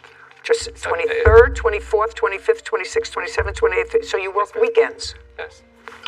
Did you work weekends? I worked the 23rd through the 29th, 7 days. Well, 7 days. Just a second. Pay attention to me. 7 days includes a weekend, yes. Saturday and Sunday. Did you work Saturday and Sunday? Yes, I did, Your Honor. Not Sunday. I'm going to go back to you. Did you work Saturday and Sunday? I worked the morning of Sunday, and I left 3 hours after getting there. Okay, so forget Sunday. Now, how many hours did you work on each of those days, Mr. Hendrickson? I do not remember the hours for the days, but I calculated all the hours together, and it was 52. Let me understand what you exist upon this case. You live in the same general area? Yes. Okay. Could you step up? Tell me your name. Emily Feringer. This is your daughter? Yes. How long have you been living in your house? 8.5 years. How old are you? 22. Tell me what you do. I work at a bakery right now, and I'm a full-time college student. Where do you go to school? Idaho State University. You were out walking the family dog? Yes. Family has one dog? Just one, yeah. What kind of dog? It's a miniature schnauzer. Weighs about 10, 12 pounds? Yeah, around there, 15-ish. How old is the dog? He is 9. You've had him since he was a puppy? Yes. This case has to do with injuries that your dog sustained and the payment of vet bills by the defendant, who you allege has 2 dogs unleashed that attacked your dog while you were walking. Correct. Him. Just one dog. one dog. One dog attacked our dog. You have a pit bull? Yes, ma'am. What color? White and brown. How old? She's 5. Is that the only dog you have? Yes, ma'am. Okay, tell me what date you were walking the dog that this incident happened. July 26, 2021. Time? Around 8 p.m. Dark? No. Still light out? Yes, ma'am. Were you walking in the neighborhood? I was walking down the sidewalk, and I passed the defendant's house, and I reached the end of the sidewalk. Your dog's name is what? Jax. On a leash? Yes, ma'am. Do you always walk the dog on a leash? We do. Tell me what happened. I was walking down the sidewalk, and I reached the end of the sidewalk. I was about to cross the street, and... Do you have a picture or diagram? I do. I have a diagram. Yes. May I see it, please? Oh, okay. There it is. Would you go over to the diagram so that you can point directly and I can understand where this happened? I was standing right here, and I noticed the dog come up on my left side. On your left side? Yes. Did you notice from where the dog came? It seemed to be out in the street when it approached me. So it didn't come from the defendant's house, it came from the street? Yes. It had been on the left-hand side of me. And then the pit bull latched onto my dog on its leg. What color pit bull? Brown and white. Was there any fighting or a scuffle before? No, ma'am. It just ran up to me, and it latched onto my dog's leg, and it picked my dog up and was yanking it around in the air. And it was very loud, and my dog was squealing a lot and crying out very loudly, so I yanked his leash so that I didn't have to bend down and get hurt myself. And I picked him up, and I ran back. So you yanked him up by his leash? I did. Okay. Did he have what kind of a collar on? A regular collar or one of those harnesses? We have both, so I'm not sure which one he was wearing at that time, but I believe he was wearing the collar. Just the collar? Yes. So you lifted him up by the collar? Yes. Did you see where the dog went? I do not remember. I think the pit bull ran back into the defendant's household. But you're not sure? I'm not sure. What did you do next? We took the dog to the animal hospital. Okay. You can go back now. Stand close to you. Had you ever seen this dog before? I have. Where had you seen the dog before? I've seen the pit bull in multiple places around the neighborhood. I've seen it across... That same dog? Yes. I've seen it across the street in that across the street neighbor's yard, and I've also seen it in my yard, and it's also been next to my chain link fence before. Did you or you, Miss Stevens, ever have a conversation with the defendant about the dog being unleashed? I have not spoken to her at all. For how long have you seen her unleashed dog out and about? Probably about 10 times. Have you ever said anything to your mother about seeing this dog outside? I have. Okay. I'm listening. Yes, ma'am. May I show you on the Absolutely. On the diagram? Thank you. Absolutely. Okay. First of all, don't tell me first of all. Okay. Were you there at approximately 8 p.m. Yes, on July 26th? Correct, I was. Okay, where were you? Show me where you were. I was right here. I was loading a fridge into my home. I had my dog right here in the middle of the driveway, chained to the fence, okay? She came from across the crosswalk here, because I have a witness as well to show. She came from the crosswalk with her dog in front of her. She came across right into my driveway. The dog went into my driveway, and my dog went up to her, and they began to fight. You're going like this. Yes. You're going like this. I don't want you to go like this. Okay. So your dog was on a chain. Yes, ma'am. A chain that extended almost to the end of your driveway. Correct. So show me exactly with your finger. Okay, yes. Where you say this confrontation between the pit bull and the schnauzer took place. Right here, ma'am. Well, you're pointing to about a foot. Well, now you keep moving your finger. Right here.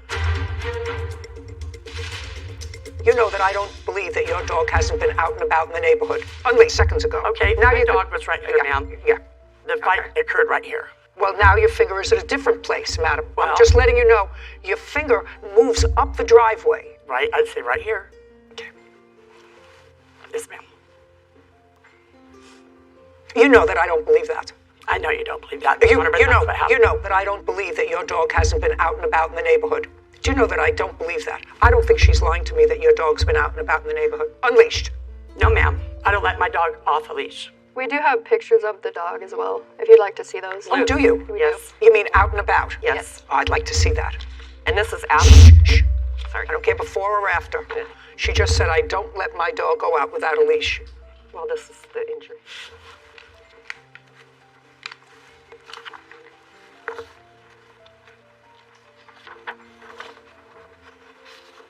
Miss Stevens, these pictures belie the fact that your dog is out.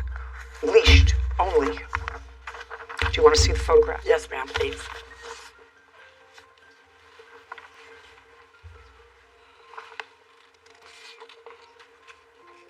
Yes, Your Honor, I do see that, but I was outside with my dog at that time. I don't care whether you were outside with your dog or not. You said your dog is never out without a leash. That's not true. That's not true. Were you a witness to this? Yes, ma'am. Be very careful. Do you understand? Yes, ma'am. Tell me your name. My name is Karen Brennan. Are you a neighbor? No, I am a friend. A friend of whose? Of Heather Stevens. Go ahead. Well, on that day. On what date? On July 26th, I was helping Heather with the fridge. With what? With the refrigerator. And I was approaching the driveway. Just a second. You were helping her with the refrigerator doing what? Bringing the dolly out so it can be moved. Bringing the dolly out from where? From the side of the house. And? And I looked over and I saw the little dog and it caught my eye. You saw what? The little dog. And it caught my eye because every time before, anytime I put the dog out, Miss Stevens' dog, that little dog, if it was in the backyard, would continually bark it. Just a second. Did you put the dog out that day? No, I did not that day. But I recognized the dog. So you did not put the dog out? No. That day? Not that day. Okay. What time did you get to Miss Stevens' house? Mid-afternoon. What's her dog's name? Lily. Was Lily chained to the fence all afternoon? When we were... Was Lily chained to the fence all afternoon? That's either a yes or a no. When you were there. That's either a yes or a no. Was Lily chained to the fence all afternoon when you were there? You said you got there mid-afternoon. This happened at 8 o'clock. Was the dog chained to the fence all the time you were there? Yes or a no? Or I don't know. No. No. Where was the dog? In the backyard. Until what time?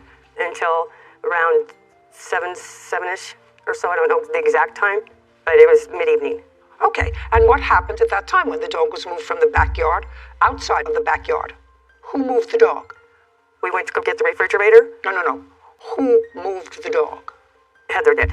She took the dog from the backyard. Yes. To the backyard, to the driveway, just to the driveway, because that's where she pointed out that the dog was chained to the driveway fence. Yes. When we came back we went to go get the refrigerator. Just a minute. Well, you didn't tell me, so you left the house. Yes. What time did you leave the house? Mid-afternoon. It was like... What time? Approximately 4 or 5. Okay. And the dog at that time was where? With us in the vehicle. So you had the dog in the car, so the dog was in the backyard. Yes. And then from the backyard, the dog went with you in the car. Correct. And then what? And then we picked up the refrigerator, and we came back, and then she had chained her. Okay, so from the car, the dog went to the fence, which is chained sort of midway up the fence, according to the defendant. Sort of midway up the driveway. Correct. Is where she chained the dog. Correct. Is that correct? Correct. Then where did you go? And then I went to go get the dolly and bring it around so we could get the fridge out. Okay, and where did Miss Stevens stay?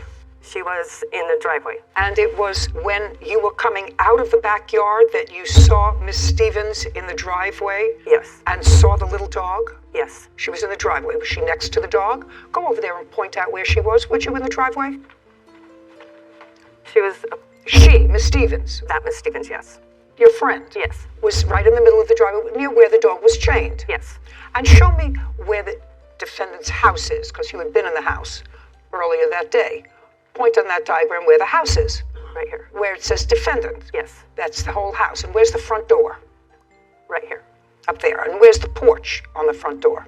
Right there. Okay. Now that's not where she was. She was in the driveway. Correct. Okay, now go back. Now I'm going to read to you what your friend Miss Stevens wrote and swore to in her answer. I was standing on the porch, maneuvering the fridge inside, and I saw a little dog sniffing around and walking up my driveway. She said she was on the porch. Well, she was back. That's where she said she was, on the porch. I know the plaintiff's dog is a barker, since it has come to the backside of my property and barked at my dog through the fence. The dog walked all the way up the driveway to where my dog was. Now, you want to think back? Miss Stevens says she was standing on the porch. You were very certain she was standing mid-driveway right near her dog. Which one is it? Well, we were trying to maneuver the fridge. No. Which one is it? Was she on the porch, which is all the way at the other end? So Miss Stevens lied when she said she was on the porch. That's what she says in her answer. I was on the porch when this happened. You understand? When Do you understand? Yes. Sit. Can I see your vet bills, please? Your Honor, I have a video of my dog. Can we present the video that I have brought? You mean for that day? Yes, ma'am. No, not for that day. No, not for that day, but just to show you that my dog is not vicious. Oh, what? And she likes to play with little dogs. Clearly not on this day. She didn't like to play with other dogs. That dog is constantly barking at my dog in the backyard, and that's the only... My dog loves dogs. I have obedient records. Miss Stevens. Yes. I want you to understand something. Yes, ma'am. Whether the Schnauzer is a barker or not a barker, I told you, I didn't believe you when you told me that her dog was off leash. I didn't believe that. Either you or your witness lied. I don't know which one. So I'm going to have to assume it was your witness. Do you want me to assume it was your witness or you? So one of you lied. She says you were in a totally different place. She was coming out from the backyard. That's where she was. She had gone to get the dolly. You said you were maneuvering the refrigerator up on the porch. Yes, ma'am. Well, who's telling me the truth? You want to tell me? It was a very hectic day. It was a very hectic day. Yeah. And I have photographs of your dog, despite the fact that you tell me that your dog is never off leash, always on leash. I have 3 photographs taken 3 different times of your dog being off leash. Now, there's no question that your dog caused the injuries to the dog. This has been going on for over a year in court. They dismissed it in criminal court, and there's a reason why they dismissed it. Just a second. Yes, You're going to try to tell me why they dismissed the case in criminal court? You have a document? I mean, I understand that they filed a criminal case against you. There was a criminal case that was dismissed, Your Honor. That's okay. That has nothing to do with this civil proceeding. You know, somebody may not want to put you in jail because you let your pit bull roam around without a leash. Somebody may not want to put you in jail, but you are clearly responsible for this dog's injuries. You are. If you have a pit bull, and pit bulls can be dangerous dogs, they can turn on a dime and cause serious injury. Pit bull lovers, I don't want to hear from you. I've been going through it for 25 years. Some of them are nice. Some of them are not nice. But when they're not nice and they turn, they have configurations that can cause a great deal of injury. One killed a woman who was babysitting for it. I understand you. So you do understand. I believe, may I say something? I believe that a dog is how it was raised, okay? I've raised that dog from a baby. She's never been mean like that. That dog that lives next door, which is Miss Stevens' dog, yaps at my dog every single day. She goes outside, yaps at her. So what you're telling me is your dog... So if what you're telling me is that your dog had the right to be aggravated because the dog yaps at her all the time, that's not a reason to let any dog, but especially a dog that has potential to cause injury, out without a leash. And you do that regularly, and you can't do that. Your Honor, can I also add that I did have a brief interaction with Miss Stevens on the day that it occurred, and it seemed like she did come out of the street with the dog. I don't believe she was in the driveway. She offered help for me. She did? Yes, before I went home. And where was she? But we also have video of her acknowledging fault with the officer's body cam video. What is that? They have a body cam on when he was talking to her when she said she's really sorry and she's going to pay the vet bill. Oh, may I see that, please? Getting ready to take her for a walk. We were moving in a fridge. Oh, okay. And she jumped out of the car when she seen that little dog because I was getting ready to get in the car and she got to right on the corner here. Okay. So were they just across the street then? No, they were right here. They were just right here on the sidewalk. Okay. I'm going to pay the bill, I know. And whatever I got to do. Yeah, so she's down at the clinic now. It was a bite on her, on the shoulder, I think. On the shoulder? Yeah. Okay. And she was just protecting me. Sure. That's all. And I'll pay the bill. That you're responsible and I want to for, apologize. Sure. I feel bad. I do feel bad about it. I do love dog. I'm a dog lover. And I do feel bad. And I believe she just said, the defendant just said that she was in the street when that happened.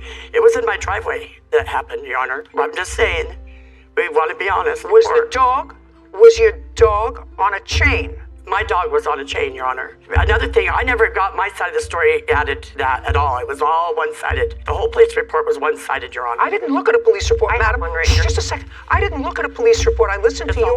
I listened to you. Yes, Your Honor. And I listened to your witness. Yes. And you and the witness that you brought told 2 divergent stories, 2 totally different stories.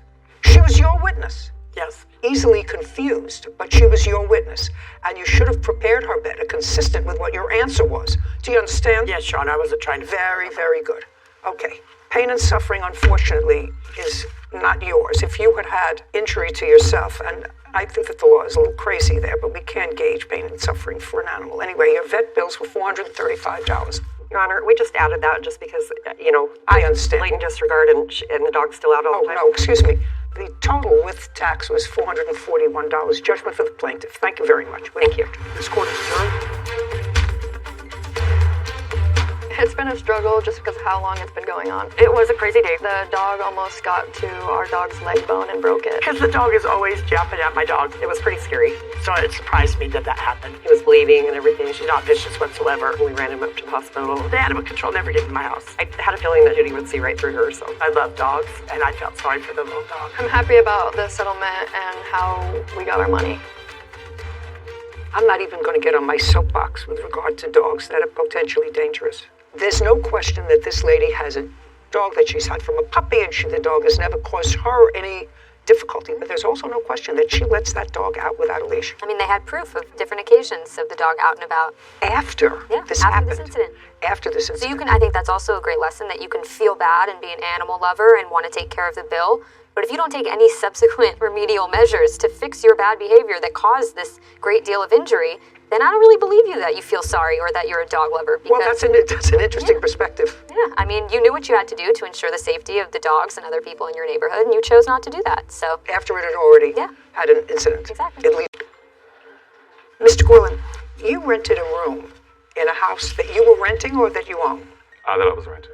It's a 3-bedroom house, and you live there with whom?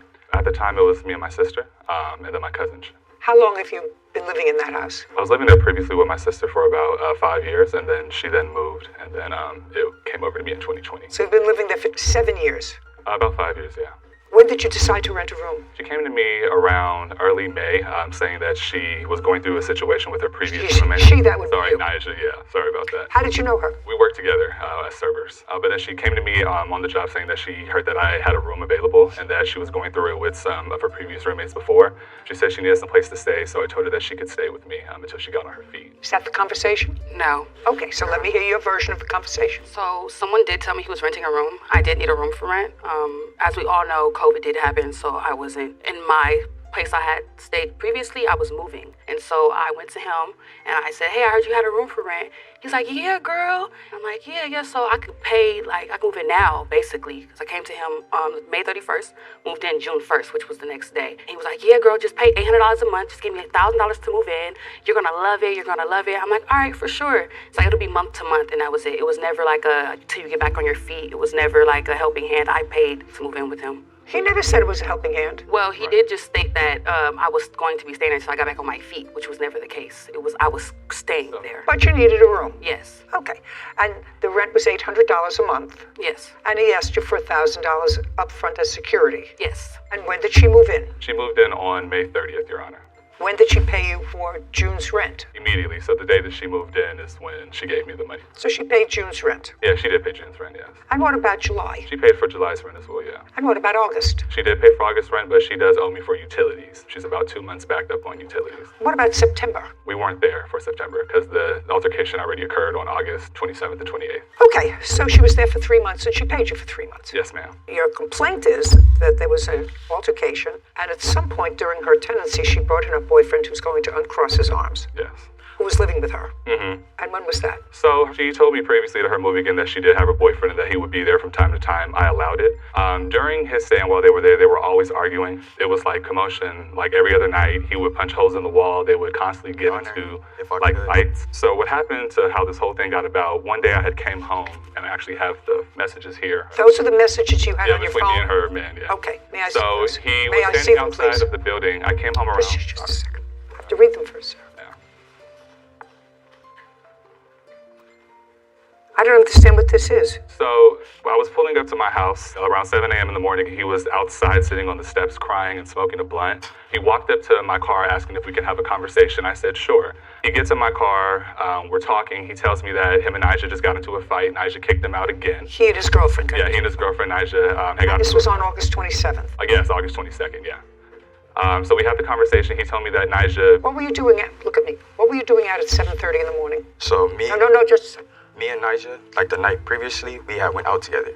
We got in pretty late. We were out drinking. We did get into a situation, but it wasn't a situation. I just want to know what you were doing out 7:30 in the morning. That's my question. I was just leaving and walking to my car. Did you have a conversation with Mr. We had a brief 2 to 3 minute conversation. Okay, but you had a conversation with him. Now, you had an argument with your girlfriend the night before, you just said. What kind of an argument did you have with her? It was basically, we went out. We were trying to have a good time together. It didn't really kind of end up the night how I wanted it to go. She felt how she felt. It was never an argument of, yelling at her or like we were going at it. It was just like... Well, you had been out drinking. Yeah. And when you were out drinking the night before, did you have any altercation with your girlfriend while you were out? No. So you had the altercation with her in the house? Yes, in an apartment. Okay. Now, he works nights? What were you doing? Nights and days, yeah. I'm a server bartender, Your Honor. Okay. Now, he wasn't home when you were having these fights with this argument Not with a your fight, girlfriend? not even an argument, but no, ma'am, he wasn't He home. was not at home. And when he came home that morning, you were outside. I was walking to my car. He was outside on the steps crying. I wasn't Just a on the second. steps. Sorry. I wasn't on the steps. Just a second. Didn't have a You have to understand, I move slowly but methodically. Gotcha. Sorry, Your Honor. Okay. Now, do you work? Yes, I do. Where? Security. Security for whom? I lied. What time do you report to work on the 27th? On the 27th, I went to work late because of the situation that had happened previously that day with the cops, and we have the text messages of me texting my supervisor. What situation previously that day? He wasn't home. So what situation previously that day? What happened previously that day was that... Previously what day? Earlier during the day, he had... That was 7:30 in the morning. You hadn't seen him. I'm having Wasn't the 27th? That wasn't the 27th when that happened. We had the conversation on the 26th. Early coming back, it was 7 that day because we had got into it. I didn't see her at all. After me and her had our little falling out, I'm walking to my car. We have the conversation. I go home. You went home for what? He said that I was living with her. I was never living with her. You were. You went home for what at 7:30 in the morning? What did you go home for? To sleep. To sleep. So what you're saying is it wasn't on the 27th, it was the 26th. This altercation that happened with me on the steps, it either was the 26th or the 25th, but this happened way prior before the day on the 27th. The 27th is the day where the first police incident happened, where there was the actual dispute over him and her. He said that she didn't pay the first month's rent, which we have in the police report. Okay, I've already determined all the rent was paid. Right, but he has the dates wrong because the 27th is not the day that we got into the altercation. What was the date? It was the 22nd. It was the 22nd. 22nd of August, 2022. Yeah. And I'm off Mondays and Tuesdays, so I was off. I went home to sleep after I left the apartment. So on the 22nd, Your Honor. On the 22? Yeah, on 22, which is a Monday morning at 7:30. I pulled into my garage. He was outside crying. So it wasn't on the 27th? No, it was on the 22nd, yeah. 22nd in the morning, yes, ma'am. It was 7:30 in the morning. He's sitting there crying. I come in. He asks, can he come in my car to talk to me? We talk. He tells me that him and Nigel got into another altercation. She hits him. He stops her from doing what she wants to do. He said that Nigel expressed that she's talking to other people and that she just wants him to leave her alone. He then asks me, do I know about her dealing with any men or anything? I tell him I've only seen her with one guy. It was some light-skinned dude who she went to the bowling alley with.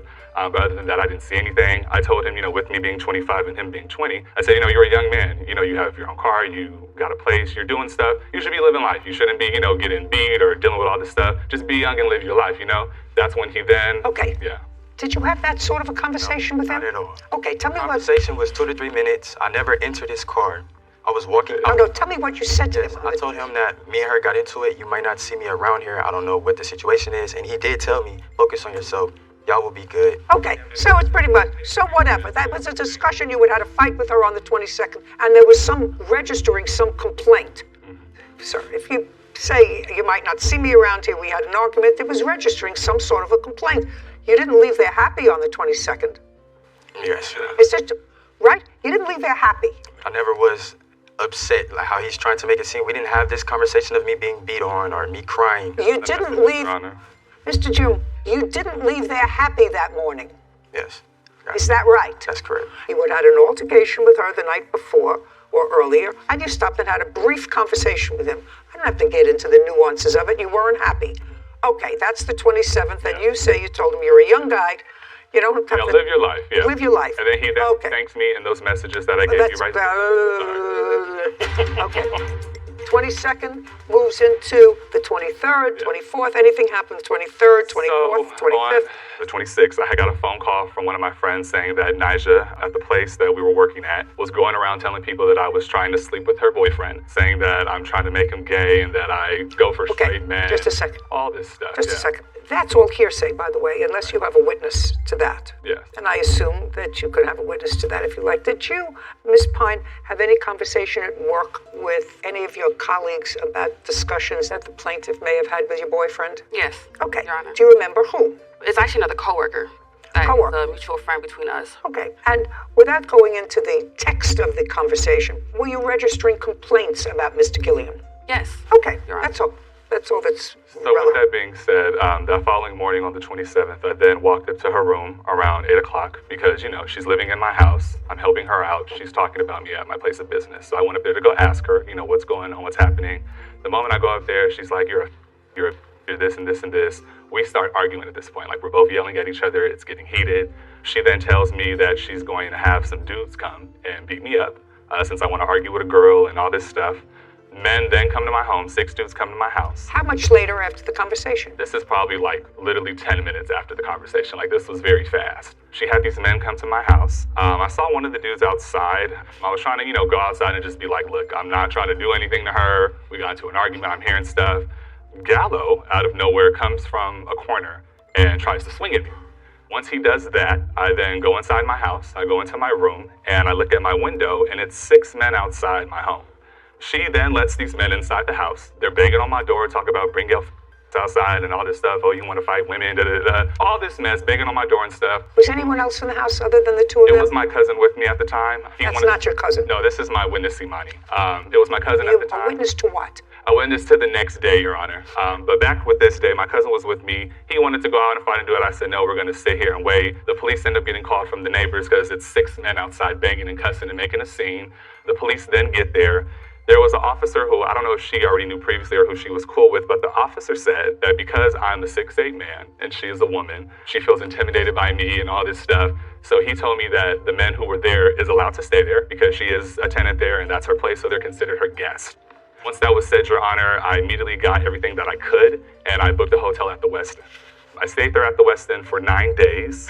That day, she was going around on social media saying that I was scary and that I ran in my room and that I called the cops, just basically talking smack about me on the gram. Hold on, Your Honor, I'm trying to find it. If I may interject, if I may. Yeah. All right.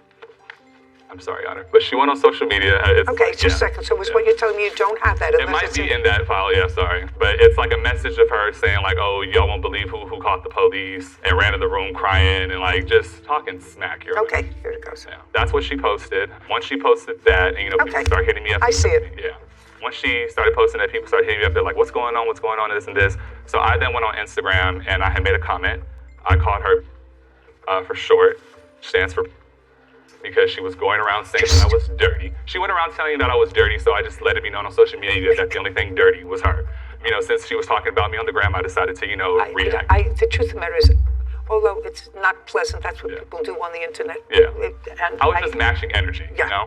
Got it. Let's get to your lawsuit, sir. So far, she's lived there 3 months and she's paid 3 months rent. Mm-hmm. Okay. Your claim is that during the time that you were in the hotel, when you were out of the apartment, there was damage done to the property. Right. Do you have photographs of the damage that was done to the apartment while you were out of the hotel? Yes, ma'am. May I see it, please? Here you go.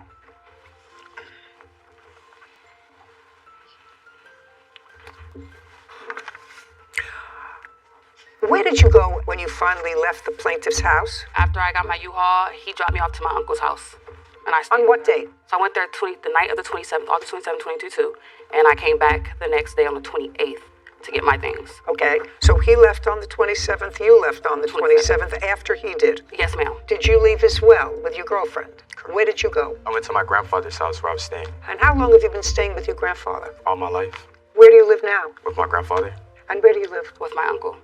When you finally got back into your house, Mr. Quillian, this is the way you found it. Yes. On what date did you come back? Did you find it this condition? That was August 28th, Your Honor. August 28th? Yes, ma'am. Okay. I had woke up to a whole bunch of phone calls from my witness, Imani, and a family member saying that they were there. They saw the place. You want to stand up? Yeah. Would you tell me what you know about what happened on the 27th/28th of August with regard to the vandalism? I wasn't there the 27th, but we had a conversation that led to me coming to the apartment. So I came to the townhouse, retrieved the key to get inside of the house. Once I opened the door, I seen shattered glass all over the floor. His room was completely vandalized. There was a knife in the wall, but this was all like downstairs. Once I realized... I'm going to show you these photographs, and I'm going to ask you if these photographs are a true and accurate representation of what you saw when you walked in on the 28th.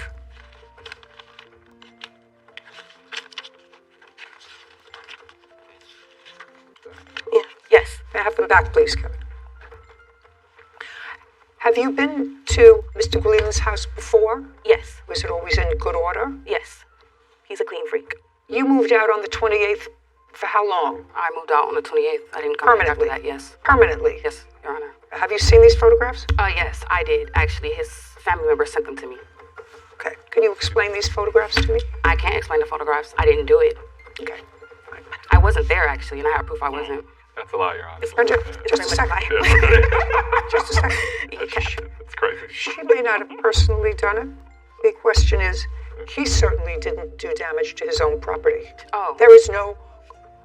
Well, if you have proof that he did damage to his own property, then I'd certainly like to see it. I do have proof I was not there, and... I don't care whether you were not there or not. Okay. He can't show me he wasn't there, and your brother is not here, and he can't show me he wasn't there. Right now I have damage. What I would like to say... No, I don't want you to say anything. I want you to tell me what proof you had that he damaged his property. I would like to restate. I have proof that he did not care about the apartment, that when I moved in, it was in horrible condition, actually, and he's not a clean freak, and I wasn't there to vandalize the apartment at all. Oh, just a second. I just asked you a question. Can't you give me an answer? It's a simple answer. You said to me, I have proof that he vandalized his property. Is that what you said? Well, I have, Your Honor, if I may.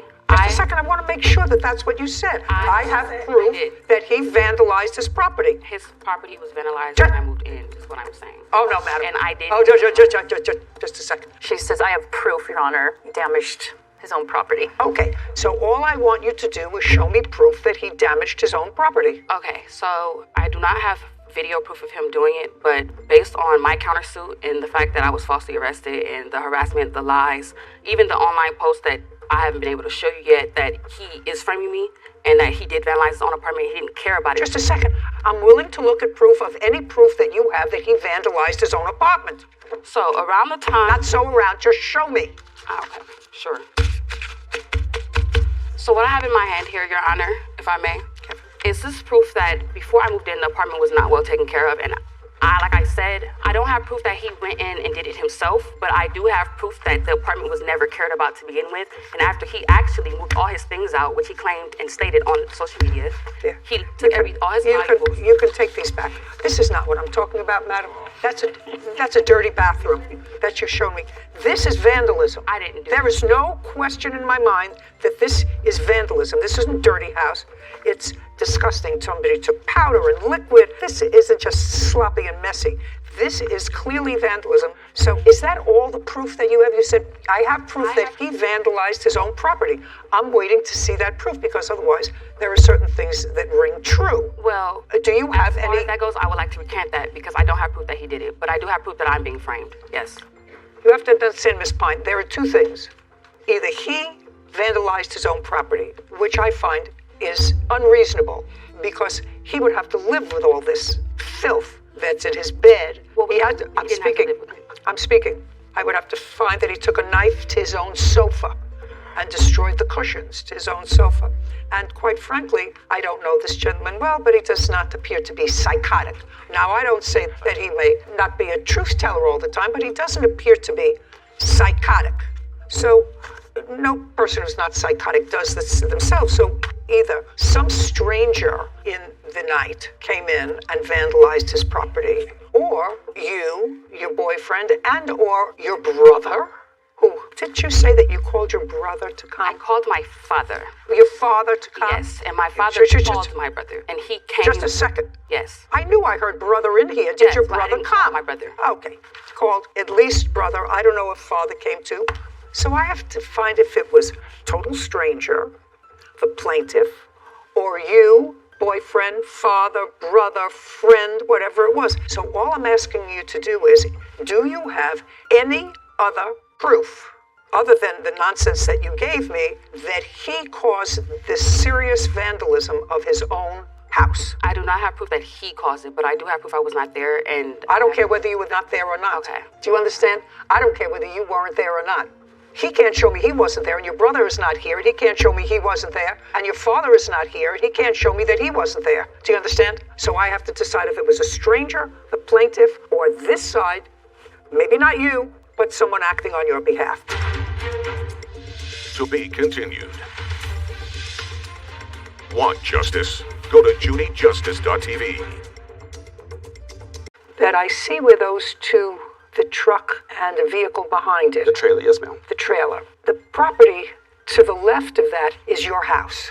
Yes, ma'am. And the property to the right of that is the defendant's house. Yes, ma'am. And it is your claim that the defendant, in writing, agreed to sell you that little piece of property that looks like it's been carved out of her property. Yes, ma'am. Because you had a narrow driveway, you wanted to park these two vehicles. Yes, ma'am. Based upon that agreement, you went ahead and did some work on that piece of property. Yes, ma'am. You put down gravel, you planted flowers, all to make it look as if that piece of property was part of your house. Not so much to make it look like it's part of my house so I can get in it, because the agreement was that there was 3 pine trees there prior to her telling me that I could buy the property. No. The 3 trees that are there had nothing to do with this except that they were taken down. And were they taken down and the removal of the trees was paid for by you or by her? By both of us. By both. Okay. So you asked to have the trees removed, and you both paid to have the trees removed. Okay. Not only did you cut the trees down, but you took that property and made it look like yours. You say that there was an agreement in writing for her to sell you that piece of property. So I'd like to see that agreement. Yes, ma'am.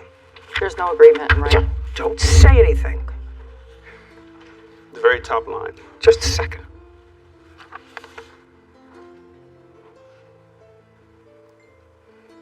This is not a contract, sir, to sell land. I have a lot more. Not a contract to sell land. I see what she says to you. I am agreeing to sell you the property you are currently parked on for $1,000 plus costs. Let's get this in motion ASAP.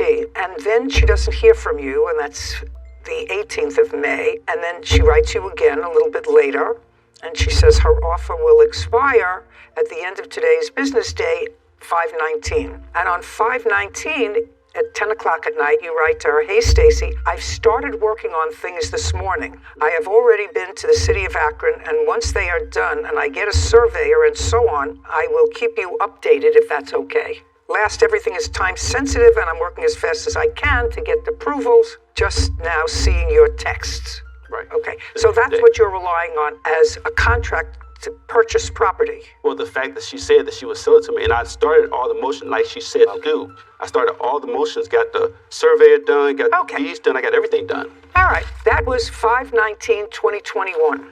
So show me what you did based on this and what you spent based on your belief that she had agreed to sell you the property and you had an agreement for sale, which is like a contract to sale of property. Most people know that when you sell a piece of property, you get a survey, you put it in the contract, you have a contract when the property is going to be transferred. That property would have to be surveyed because clearly you're carving a piece of property out of her property. I want to see what you did and what you spent, because if you spent money based on this, I may consider that as part of your lawsuit, because then it turned out she didn't want to sell you the property. By the way, I wouldn't sell him the property either. It makes your property look ridiculous. It does. We never agreed to sell the property. Did you write, "I am agreeing to sell you the property you are currently parked on for $1,000 plus costs"? Yes, I never agreed to sell the property until I told him he was no longer allowed to park there. It was never discussed. What is Depending on the stipulation that my mortgage company requires, which is an appraisal, they had to approve the selling of the property. All I'm interested in is this one line. The other ifs fall after that. It says, "I'm agreeing to sell you the property you are currently parked on for $1,000 plus costs." Yes. Okay, so you did that. Yes. I want to see the things that you started to do right after May 19th. You said, "I've already started working on things this morning." This is May 19th. "I've already been to the city of Akron." Yes. This is a receipt showing the $800 from the surveyor Okay, may I see that, please? There's that one. This is a receipt from the attorney where I had the deed paperwork done. I'm looking for a date on this, sir. I'm looking for dates on these Look things. at this one too. Okay, June 15th. What is this? That's actually when I paid to have the 3 deeds made up. That's the $450 that I had to pay to the attorney for him to make the 3 deeds up. And everything they said to do was sign them. And that was June 15th. That was not quite a month later. Right. I started the next day. Okay, this is so far what you spent in reliance on her statement that I'll sell you the property for $1,000. This is a breakdown that I have, that I wrote down, that we can show her that, of everything, the timeline. And I don't need it to break down of the timeline, sir. I need the bills for this, not what you wrote. Okay, I need the bills for 6 tons of gravel. That was in July. Here's one receipt right here. There you go. Did he ever give you $1,000? He never paid me. Stacy is countersuing, claiming Julian was illegally parking on her property. Okay, so far all I have that you paid was $450 for the deeds, $800 for the survey, and gravel to be delivered. I got the gravel in there. I also have the concrete that I had laid, flowers and stuff that I put in. Did he pay part of having the tree stumps removed? We split the cost and the labor of removing the debris of the trees. No, ma'am, that's not true. Who wanted the trees removed? I never had a problem with the trees. I like the trees. Don't speak. He wanted the trees cut down so he could have more space. He was already parking underneath the trees with a smaller trailer, just not his truck. He wanted more space, so he came to me and said, hey, what if I split the cost of the cutting of the trees? I said, that's fine, I'll split the cost. That's fine with me. And then I agreed to let him continue to park there as long as there was no tire marks. That's what it was. And then he built this thing. Well, he formalized parking there. Okay. At what point did Miss Benedum tell you that she was not going to sell you the property? This actually started on 4/3 of 18. I'm not interested. I'm interested in the beginning of these texts, where you clearly had discussions, trees were removed. I don't quite understand why she allowed you to remove the trees, and I don't understand the whole transaction. Because it wasn't my choice. Just a second, it was your choice. You wanted to park there. That's what you wanted. But the trees was dying. I don't care if they were dying. I don't care if they were shriveled up. I don't care. You carved out a piece of property. Now, if you carved out a piece of property that belongs to her and you didn't have an appropriate agreement in writing, which it has to be, then I believe, based upon her statement that you acted on, you're entitled to whatever you spent to renovate that property. Do you understand? You're not entitled to the property. No, I understand. You're not entitled to the property. You're entitled to what you spent to renovate the property. So now I want you to tell me on what date did she tell you that she was not going to sell you the property? That was 7/20 of 21. After I got everything done and called her, it's actually because she met me at the bank. She said, no, I'm not selling to you for $1,000. But it goes deeper than that. That's what I'm trying to explain to you. It goes deeper than that because when it came to the trees, I didn't approach her with the trees. She came to me and said, since the tree was dying, I said, well, I'll go in half with you. At that point, I said, when can I use the property? She said, you can use it as long as you need it. So that's when I started investing all this money into the property. So what? I don't care. She said to you, you can use it as long as you want. Yes, ma'am. Okay. I said nothing permanent. She said, as long as I need it. That's why I invested the gravel. What I'm telling you, sir, is the purchase and sale of property has to be with a certain formality. If you dealt with an attorney, the attorney would tell you that it had to be in a formality, signed by her, signed by you, a contract that provided for sale, when it took place, what the survey was, whether her bank would agree to let her sell off a piece of the property because you have a mortgage, all of those things. That's why agreements to sell real property, which is land, have to be in accordance with a certain set of rules. This doesn't make it. However, if you relied on her statement in order to improve the property, to make it comfortable for you based upon her text message, I believe that you are entitled, based upon the text message, to what you spent to improve it. But you have to understand, she's not going to let you park there anymore. And I'm okay with Just that. a second. Are you still parking there? No, ma'am. Since when? I would say September of 2022. So you were parked there in July of 21, August of 21, September of 21, October of 21, November of 21, December of 21, January of 22, all the way up to September. You were parking there. This is because we had... Don't give me a because. No, that's either a yes or a no. I was parked there, but we also had a civil case, too. Which he dismissed 2 days before. We had a civil case. She called the police. He called the police on me twice. The question was, when did she tell you she wasn't going to sell you the property? September, when she agreed not to meet me at the bank. That's when she told me she wasn't going to sell it. September of 2022? Yes, ma'am. I never knew we were meeting at a bank. Just a second. So I could do in better than that. September of 2022, she advised you. No, I'm sorry, it was August of 2021. Well, show me in August of 2021 that you told him you weren't selling him the property. Here's. Okay, I'll take both, Kevin. Thank you. And this was after she. Okay. I'm just looking for the date on this. Yeah, there's not a date on there, I'm sorry, but that was after May 18th of 2021. That was maybe July or August of 2021 when I told him, since he didn't meet all the requirements, that I no longer want to sell What it. requirements? He never met the requirements of paying me the money or getting the land appraised. The only thing he didn't do that my mortgage required is the appraisal. Ma'am, that wasn't true because I did everything that the city of Akron told me to do. Who did with this on the regular? Did you get an appraisal? I got the land surveyed. She didn't tell me about nothing about appraisal until after I got everything done. That's why you have a contract in writing for the sale of property, sir. I don't think you did anything intentionally wrong, but there was an appraisal that was necessary. Clearly, if she has a mortgage and a bank is giving her a certain amount of money on a parcel of property, and she wants to sell off a piece of that property, the bank is going to want to know how much that the value of the property has diminished by her selling it to you. So you have to have an appraisal. Do you understand? I understand that. Okay, And you didn't have an appraisal. I'm not going to tell it to you again. And all I want to know is when she first told you that you didn't have a deal. So once she told you that you didn't have a deal, whatever else you invested in this property was on you. No, and I didn't invest anything else other than getting an attorney and paying everything I need to pay him. Once she told you that she wasn't selling the property to you, what'd you need an attorney for? Because I had already had an investment after she said she was going to sell it to me. Once the attorney got involved, he told me to dismiss the case. Then after that, like 3 days later, I moved off the property. Just a minute. So who brought a civil case? I did. When? Last year of 21. And what happened with that case? It was dismissed. What did you bring a case against her for? For breach of contract. It was dismissed because there was no contract. Your Honor, can I say something? What? He made all these improvements in 2018 before we ever discussed selling the property.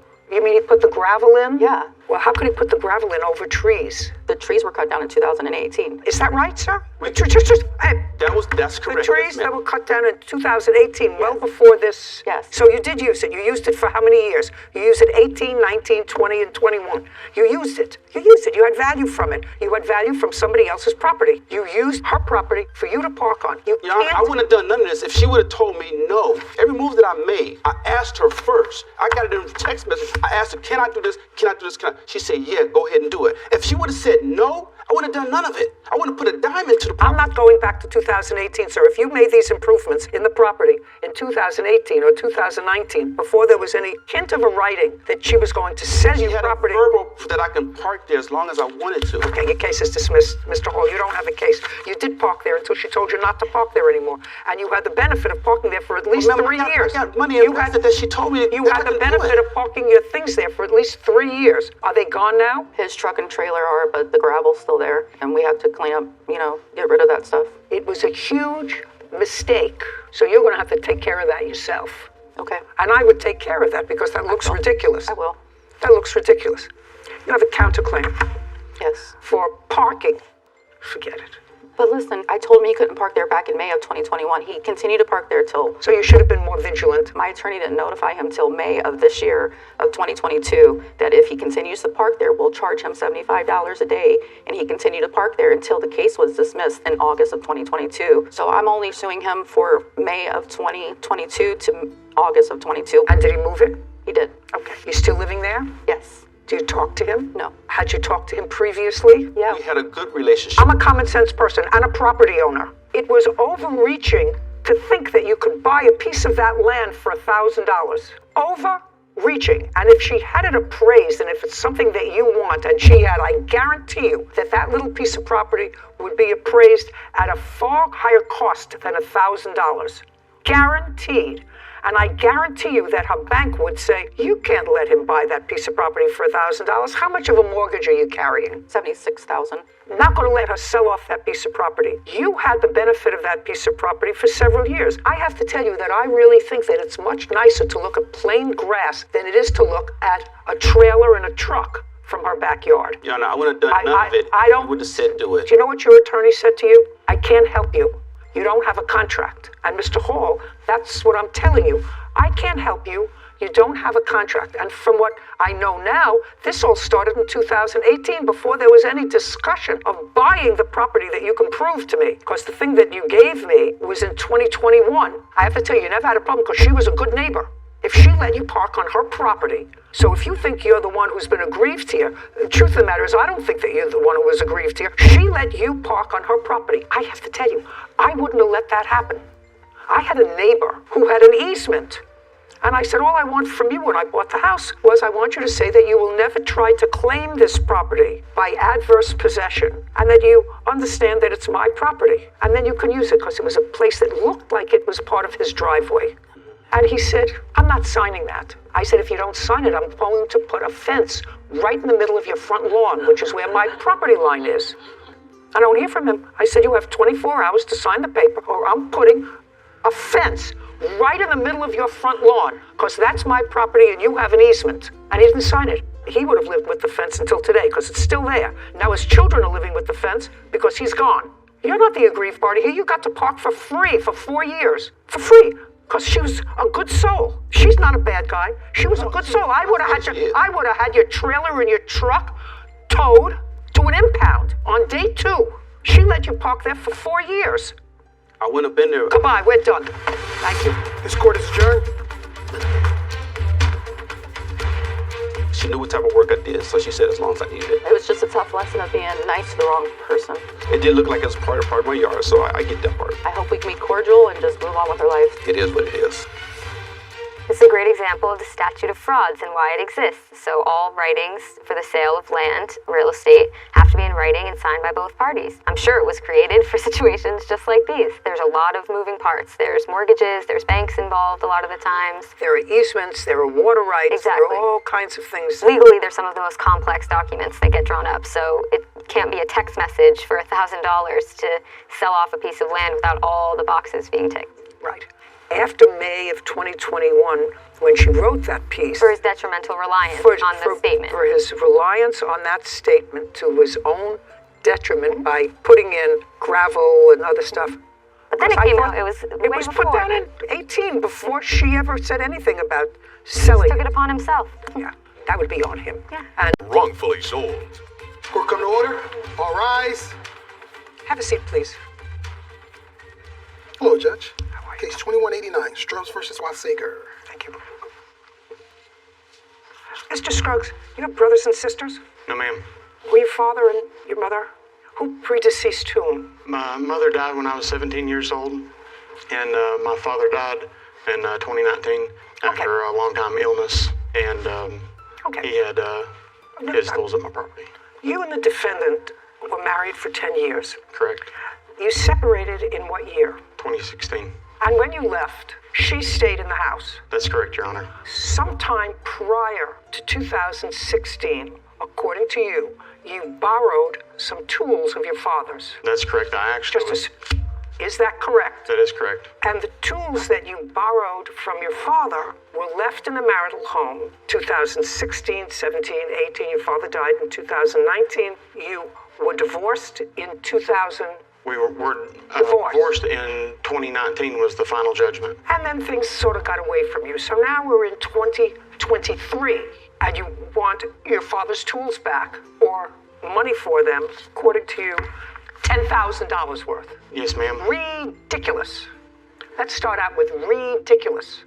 Where were you in 2019? 2019 is when my father died, and shortly after he died, I was taking care of his affairs, and we still had an ongoing court case that consisted of our minor children at the time, and I was under advisement of my attorney. Don't tell me what your attorney advised you. It's hearsay. You did nothing with regard to the tools. In what year did you borrow the tools from your father? It was 2013. I brought the tools over to my storage shed, and... Mr. Scruggs, you gotta let it go. You haven't had the tools in 7 years. You've been out of the house since 2016? 2016. What, Your Honor? And you've been, look at you, and you've been living. Who is this? This is my current wife. So, you got divorced, you remarried. When did you remarry? I got remarried in 2018. Well, so you found time to get married, right? Just a second. That's a yes or a no. Yes, You found time to get married. Yes, ma'am. Did you have a big wedding? No, ma'am. You had a small wedding. Do you have any children? Yes, ma'am. With your current wife? Yes, ma'am. How many? One child. How old? She's 5. So you managed to have a baby. Well, I'm suggesting to you is, sir, how many different jobs did you have since 2016? I've had 2 different employers. Since 2016, so you also looked for another job and found another job. So let's see. You got married, you had a child, you changed jobs, but all of a sudden in 2023, the tools are important. Now, how many children did you and the defendant have? 2 children. How old are they? I have a 14-year-old and an 8-year-old. You pay child support? No, ma'am. How come? Because one of the children lives with me full-time. For how long? She's lived with me full-time for approximately 3 years. But when you and the defendant separated, she was living with her mother. Only for a short amount of time. How long? Probably about a year. And I paid support during that time. And the other child? Is 45-55 split. So that's why you don't pay child support? Correct. And do you work? Yes, ma'am. Okay, good. And at some point, so what do you want to say and why? Just that the reason we were not able to do anything about the tools was that she had an order of protection. The tools are stupid. Was that she had an order of protection. The tools are stupid. Orders of protection don't disqualify you from coming to small claims court. They said that it wasn't able to. Oh no, I don't. What's a they? Oz?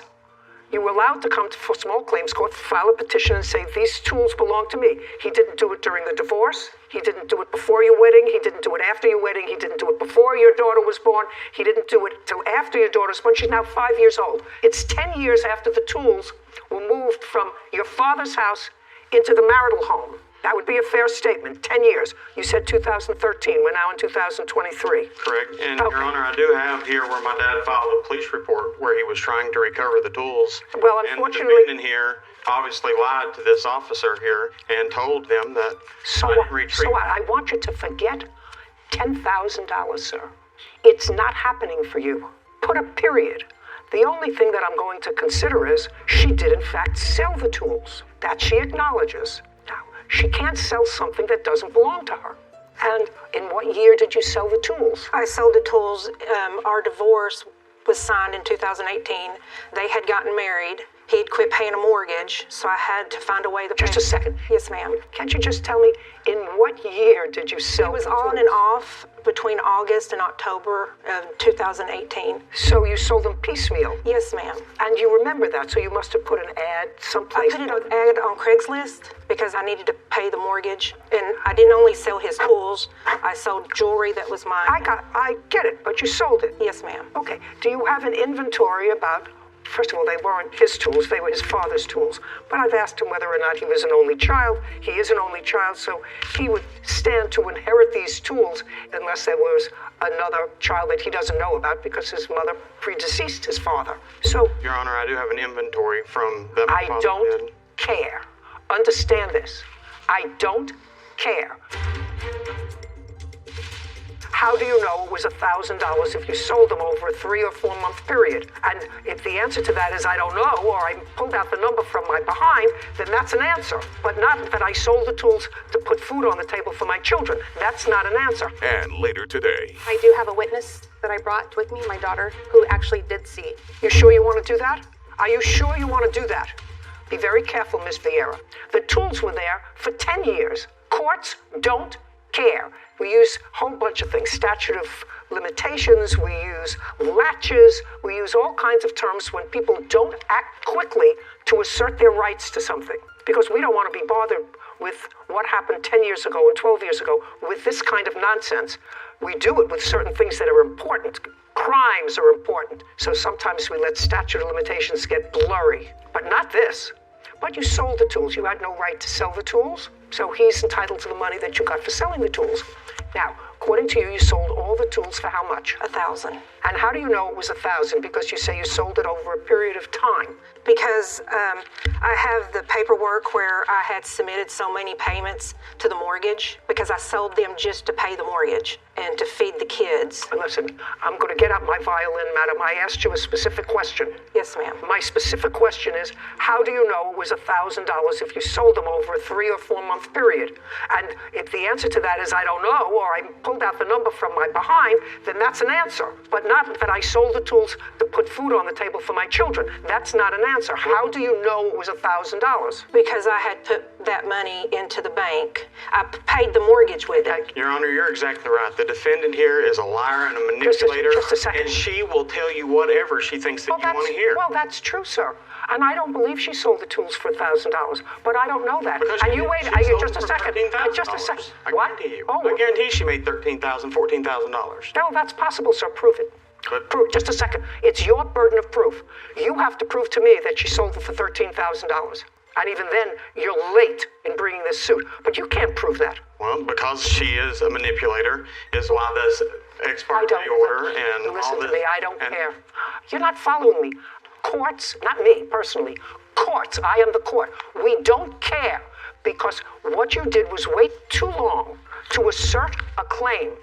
You waited too long. According to you, you had COVID, and the pandemic came in between, and, having another child and getting married to somebody else. All those were reasons you had personal issues why you didn't assert your rights in a timely fashion. So we're not going back to try to recreate something that you can't recreate. And neither can she, actually, because you don't have to keep track of something that happened 3-4 years ago. Well, even in the We're done. Listen, you have to understand. Well, even our agreed judgment that she signed, I texted her not 3 months ago trying to retrieve items. Just a second. You have a judgment of divorce that says in the judgment of divorce she is to return the tools to you. No. Okay. The tools That I'm are not. nothing That I'm in not. that judgment. Nothing. Okay. You sold them for $1,000? Yes, ma'am. You can't sell somebody else's property.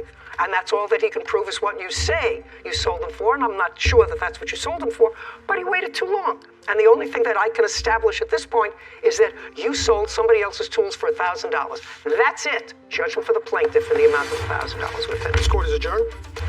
The defendant, she obviously is a liar and manipulator, and she got a lot more than even the $10,000. And these were what I consider family heirlooms. No, actually, no. I've got the documents for that. Even after my father died, I looked at her and said, we need to just fix this. And I came to her and said, Because he can't let me go. if it's a matter of money, let me give you the money for the tools. And she still was selling the tools to, we think, her best friend. Because they don't want me happy. I'm sure glad that it's over, and hopefully we can coexist and take care of our son that we have together. I'd like to be friends. I mean, it's for the children, anything to make the children happy. You know what's more fascinating to me than anything else, and I have to when we leave today, I'm going to go back and look up the doctrine of latches. It was a brief footnote, I think, in one of our case books. Right, because we're talking 60 years ago when I went to law school. And I seem to remember you had both a statute of limitations, which was a formalized statute for certain causes of action, and you had to bring them within a certain period of time. That, I'm sure they taught you in law school. But I seem to remember, Sarah, there was a doctrine of latches which discusses why you're supposed to bring an action in a timely fashion. More of a common sense argument as opposed to a preservation of evidence, because people do away with it. And this is a perfect example. I think they call it ripeness now, but same concept. Maybe. More of a way for judges like yourself to be able to use common sense in cases like this and say, there's no evidence that's going to be preserved 10 years later. You had all these opportunities. Common sense tells me, therefore, it's not ripe. And I think it's a good doctrine because although there might not be a set statute for this particular cause of action, it doesn't mean that evidence just appears out of nowhere that you're going to be able to use. That you don't preserve. Exactly. That you don't preserve it. And certainly, he made a whole lifetime for himself in 10 years. Divorced, remarried, had a child, had changed jobs, changed careers. A lot can happen in 10 years. Yeah, but what's not going to happen is you getting the tools back. Yeah. Case 2189, Hernandez versus Vieira. All parties, please step forward. Sophia Hernandez is suing her dog sitter, Cherie Vieira, for vet bills after her dog was injured during Cherie's care. Miss Hernandez, how old is your puppy? She's 6 months, Your Honor. And when she was 4 months old, you needed a home sitter for your dog. Or Yes. You needed a place to board her for a weekend. Yes. Weekend. You live on an Army base. A naval base. Naval base. Does the defendant live on the base as well? Yes, Your Honor. And she approached you, or whatever, and said that she was available for sitting. Is that what you do to make some extra money? Yes, Your Honor. And on the 22nd of December of last year, which is when this incident occurred, you dropped the dog off at the defendant's home. December 16th. Was the 16th? Yes. And when you dropped the puppy off at the defendant's home, she was in perfectly fine shape. Yes. She looked very sweet. Thank you. So what happened when she dropped the puppy off at your house? I want you to tell me something that I'm going to believe. Yes, Your Honor. So why don't you tell me how that happened? Miss Hernandez brought Dolce to our house. We took her in, and we had also another dog. I want you to tell me, you. When you say you took her in, did you or somebody else? It's a family effort. My children also help take care of the dogs. I started watching dogs because my youngest child was deathly afraid of dogs. She was bit by a dog at the age of 2. So we started this so she could learn how to take care of dogs properly, know their signs and things like that. And we took Dolce into my daughter's room. Which daughter? Into my youngest daughter's room. Is that you? I'm the oldest. You're the oldest. And how old is your youngest daughter? She's 10. Okay, so once you took her into your daughter's room, she was alone with the puppy? No, all 3 of us were in the room. What we like to do is No, I don't want you to tell me what you like to do. Okay. I want you to be consistent with what you put in your answer. You were all in your daughter's room? Yes. Is that what you're telling me? Yes, ma'am. Just 1 second. Okay.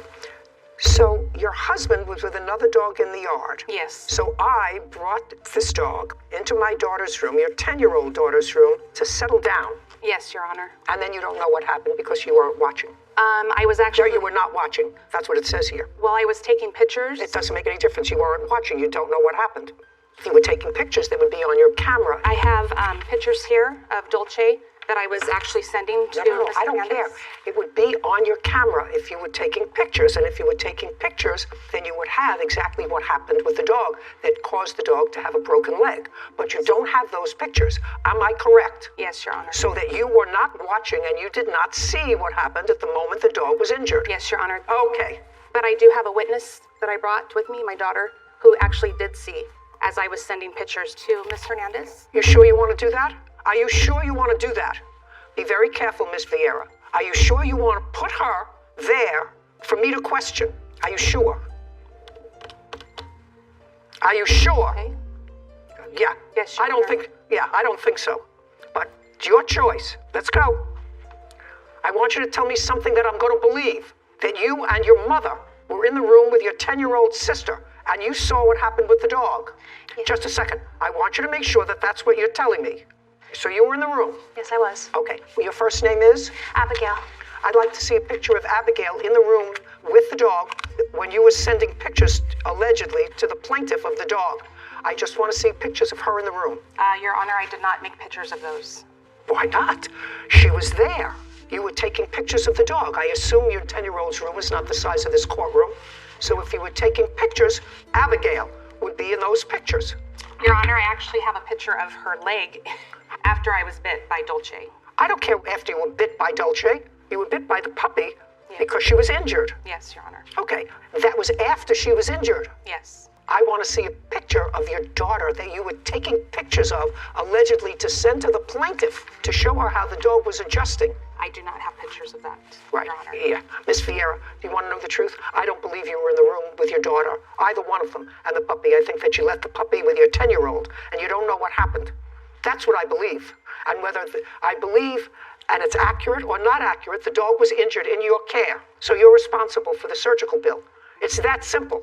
Dog got a broken leg in your care with enough adults there to watch the dog. Your husband, the older daughter, and you put her in the room with your 10-year-old because you thought it would be cute. Your 10-year-old wanted to play with her. That's what happened.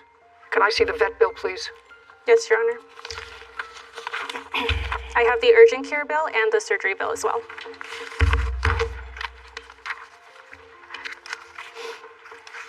So the invoice was $58.18? For the surgery. And $862. $66.08, judgment for the plaintiff. We're done. This court is adjourned. You know, I'm happy because those vet bills are really high. You know, it's not something that we could take on at the time. I was in the room with the dog. The dog jumped from the floor, and it was a freak accident. but my dog was healthy, you know. She had just been at the vet, she's gotten her shots, she was healthy. I still don't know. I researched online. I think maybe that the dog already had an injury prior. She was at my house 25 minutes. I would never drop off my dog like that. She jumped up to retrieve a toy out of my daughter's hand from the floor, a fluffy carpet, and she landed and cried. With a pre-existing condition, I would watch her myself. About 3 minutes after, I called her mom to let her know that she was hurt, injured. You know, my heart dropped. You know, I was upset we didn't go on the trip, but just my baby. Turned around. She wanted to know how bad it was because she wanted to go on her trip, and I told her it was bad enough for her dog to bite me. We took her straight to the urgent care. I asked her to come back to get her dog. I didn't want to move the dog, so she came back and had us bring the dog out. She had a fractured leg. Freak accident, kind of feel like